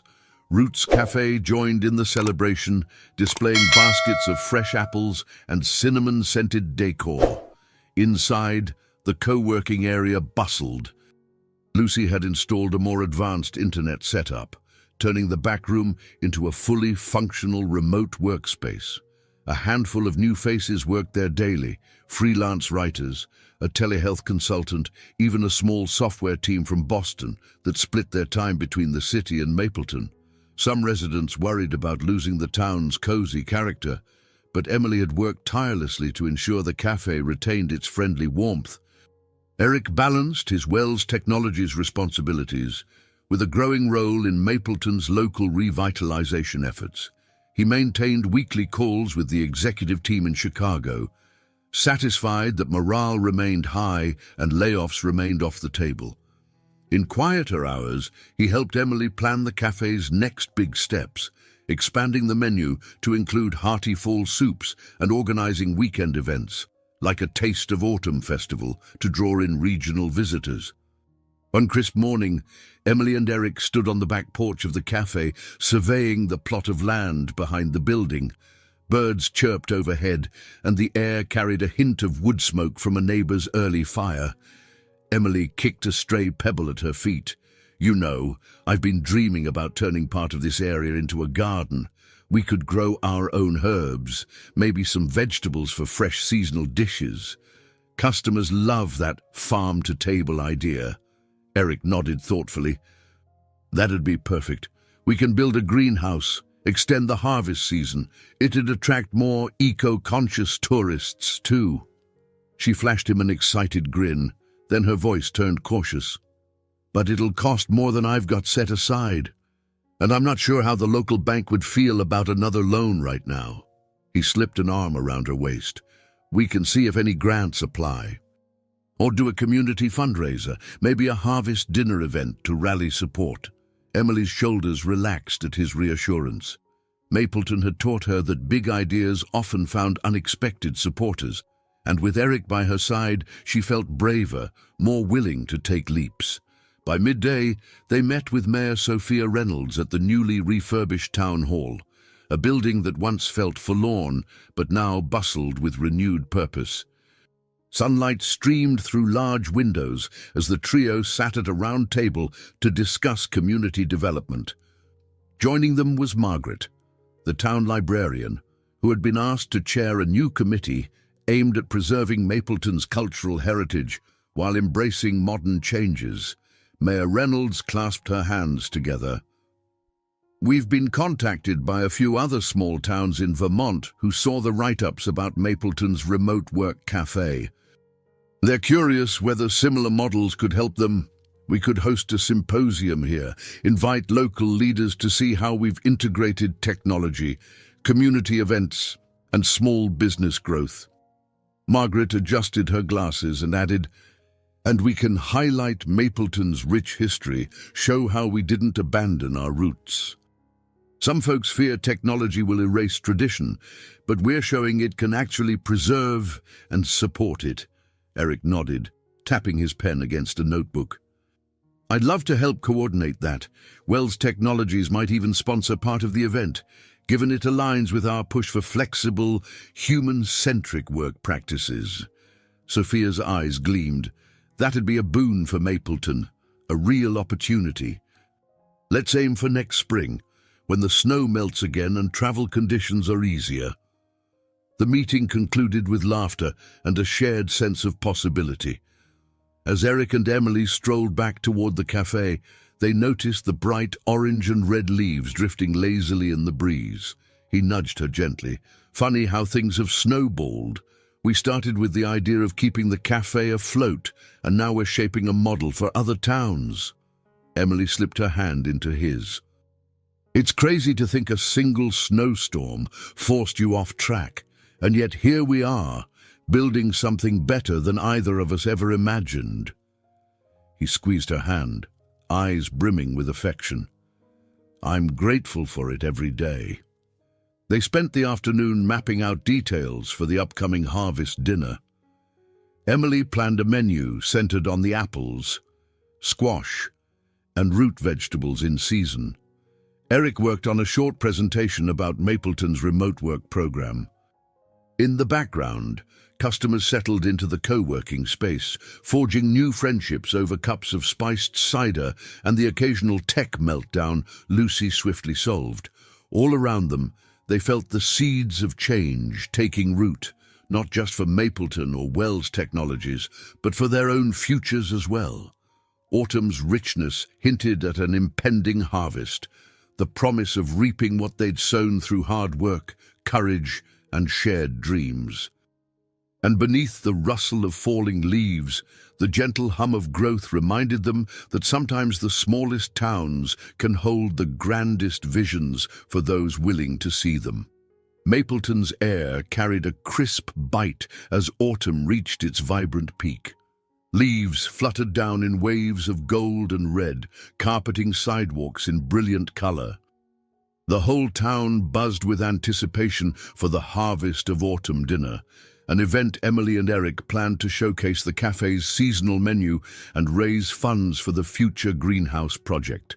Locals donated fresh produce, local breweries offered samples, and the smell of roasting vegetables and apple pies wafted through Roots Cafe from morning to night. The evening of the harvest dinner arrived clear and cool. Long tables extended out from the cafe onto a cordoned-off section of Main Street, lit by strings of fairy lights swaying overhead. An acoustic duo played gentle folk tunes near the entrance, while families and newcomers alike mingled, laughter rising above the soft music. Pumpkin centerpieces and arrangements of dried cornstalks gave the scene a rustic, welcoming feel. Eric stood at the edge of the outdoor setup, wearing a simple collared shirt beneath a warm vest. He scanned the gathering crowd. Jack Reynolds chatted with Lucy near the small stage. Walter held court at a table full of longtime townspeople, exuding grandfatherly pride. Tourists from neighboring states wandered curiously, sampling cider and snapping photos of the quaint festivities. In that moment, Eric felt an overwhelming sense of belonging that years in Chicago's skyscrapers had never given him. Emily emerged from the cafe, momentarily pausing to greet attendees. She wore a casual yet elegant sweater dress and boots, her auburn hair tumbling loosely over her shoulders. Meeting Eric's gaze, she smiled, a quiet acknowledgement of how far they'd come. The dinner itself began with a clink of silverware on porcelain plates. Aromas of maple-glazed root vegetables and pumpkin soup swirled in the chilly air. Each course highlighted local ingredients, from spiced apple chutney to fresh herb bread. Every dish told a story of the land, the season, and the collaborative spirit of Mapleton. Halfway through the meal, Mayor Sophia Reynolds tapped a microphone at the small stage, inviting Emily and Eric to speak. Emily cleared her throat, stepping forward into the pool of warm light. "Thank you all for coming," she began, voice catching with emotion. "This town, this cafe, they've been through a lot. And yet here we are, celebrating a new season, new possibilities, and new friendships." She gestured toward the crowd. "Your support means the world to us. The funds raised tonight will go toward building a greenhouse behind the cafe, our next step toward a sustainable future." Applause rippled through the crowd. Eric took a turn, explaining how the cafe's workspace concept had grown from a necessity during a snowstorm into a pioneering model for community-based remote work. "We've proven that technology and tradition can thrive side by side," he said, scanning the small sea of faces. "And in doing so, we've kept the heart of Mapleton beating strong." A wave of cheers followed. Somewhere in the audience, a local newspaper journalist snapped photos, capturing the beaming couple against the backdrop of twinkling lights. The applause faded, replaced by the sound of forks clinking on plates and renewed chatter as guests returned to savoring their meals. After the final course, Emily's famous apple cinnamon bread drizzled with caramel, Eric and Emily meandered from table to table, thanking people for their donations and hearing bits of praise for the evening's success. At Walter's table, he winked conspiratorially. "I see a great future ahead for both Mapleton and you two." They laughed, stepping away to make room for others who wanted to greet Walter. Emily tugged Eric's sleeve gently. "Let's step aside for a bit," she murmured. They found a quieter corner near a lamppost adorned with autumn leaves. The light cast a golden glow across Emily's face. She looked at him with a mix of pride and affection that made his heart thrum. "I never dreamed things would change so much in just a year. It feels like we're building something real, something lasting." Eric drew closer, taking her hands in his. "I never thought I'd find a place where my professional goals and personal life could merge so seamlessly. And I never thought I'd meet someone like you, who makes it all feel purposeful." Heat rose in her cheeks, though she kept her gaze steady. "That's because we're doing it together," she whispered, voice almost lost under the festival's hum. He could think of no better affirmation, so he simply leaned in and pressed his forehead to hers. The soft background music, the laughter of friends, and the gentle glow of string lights wrapped them in a moment that felt timeless. The harvest dinner might have been a single evening, but the bonds strengthened. There promised a future full of possibility and love that extended far beyond the season's end. A year to the day since Eric's fateful wrong turn, Mapleton prepared for another winter. This time, though, the chill in the air carried excitement rather than dread. The greenhouse behind Roots Cafe stood proudly, its glass panels catching the late autumn sun. Inside, herbs and winter vegetables flourished, tended by Emily's careful hand and warmed by a simple heating system Jack had helped install. In the cafe's co-working space, new and familiar faces worked side by side, exchanging ideas and dividing the day between productivity and leisurely coffee breaks. The synergy of community, technology, and tradition had proven sustainable, so much so that Mayor Reynolds and local leaders from other towns had begun talking about a regional initiative to replicate Mapleton's model. One brisk afternoon, Eric and Emily strolled down a leaf-strewn path behind the cafe to a quiet clearing near the greenhouse. They paused by a wooden bench Walter and a few others had built, overlooking a small babbling stream. "I can't believe it's been a year," Emily said softly, hugging her coat closer. "Sometimes it feels like you've been here forever." Eric slipped an arm around her shoulders, pulling her into his warmth. "I remember that first night. You barely trusted me to make a decent latte," he teased. A smile tugged at the corners of her mouth.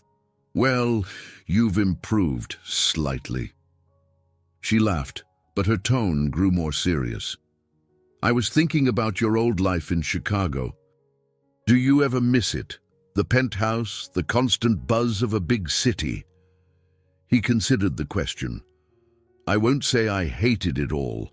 Some parts were exhilarating, being on the cutting edge of tech, meeting brilliant people, but I was lonely, and everything was about chasing the next milestone. This—" He gestured at the greenhouse, the cafe, the snowy mountains in the distance. "This is more fulfilling than I ever dreamed. I still get to innovate, but with a purpose that doesn't leave me empty at the end of the day." Emily nodded, her eyes reflecting the gratitude he voiced. The sound of the stream and a faint winter breeze offered a moment of calm before they headed back to the cafe. Inside, it was nearly closing time. Customers trickled out with waves and thanks, leaving the space hushed except for the crackle of a small fireplace Emily had installed for added warmth. Walter sat by the fire, sipping his final cup of tea. "Ah, there you two are," he said, smiling. "I hear the greenhouse is doing well." Emily's face lit up. "Better than I ever hoped. We've got basil, rosemary, kale, even some cherry tomatoes that should last a bit longer into winter." Walter chuckled, setting down his mug. "I'm proud of you both. Mapleton's grown richer because of this place, and you." As Walter ambled off, Emily drew Eric behind the counter, where a stack of mail waited. Sifting through envelopes, she found one addressed to both of them. "Looks like it's from the state's Small Business Committee," she observed, opening it carefully. Inside was a short letter praising the cafe's impact on rural innovation and inviting them to speak at a statewide summit. Emily's eyes widened. "They want us to talk about our journey and how Mapleton overcame economic challenges." Eric let out a low whistle. "A year ago, you could barely get me to look up from my emails. Now we're being asked to share our story. It's humbling." Emily set the letter aside, her gaze locking onto his. "We've really built a life here, haven't we? And we're about to share it with others, so maybe they can find their own version of hope." He touched her cheek. "We have. And I wouldn't trade it for anything." They stood there in the quiet cafe for a long moment, letting the weight of that realization settle. Overhead, soft light gleamed on the polished counters.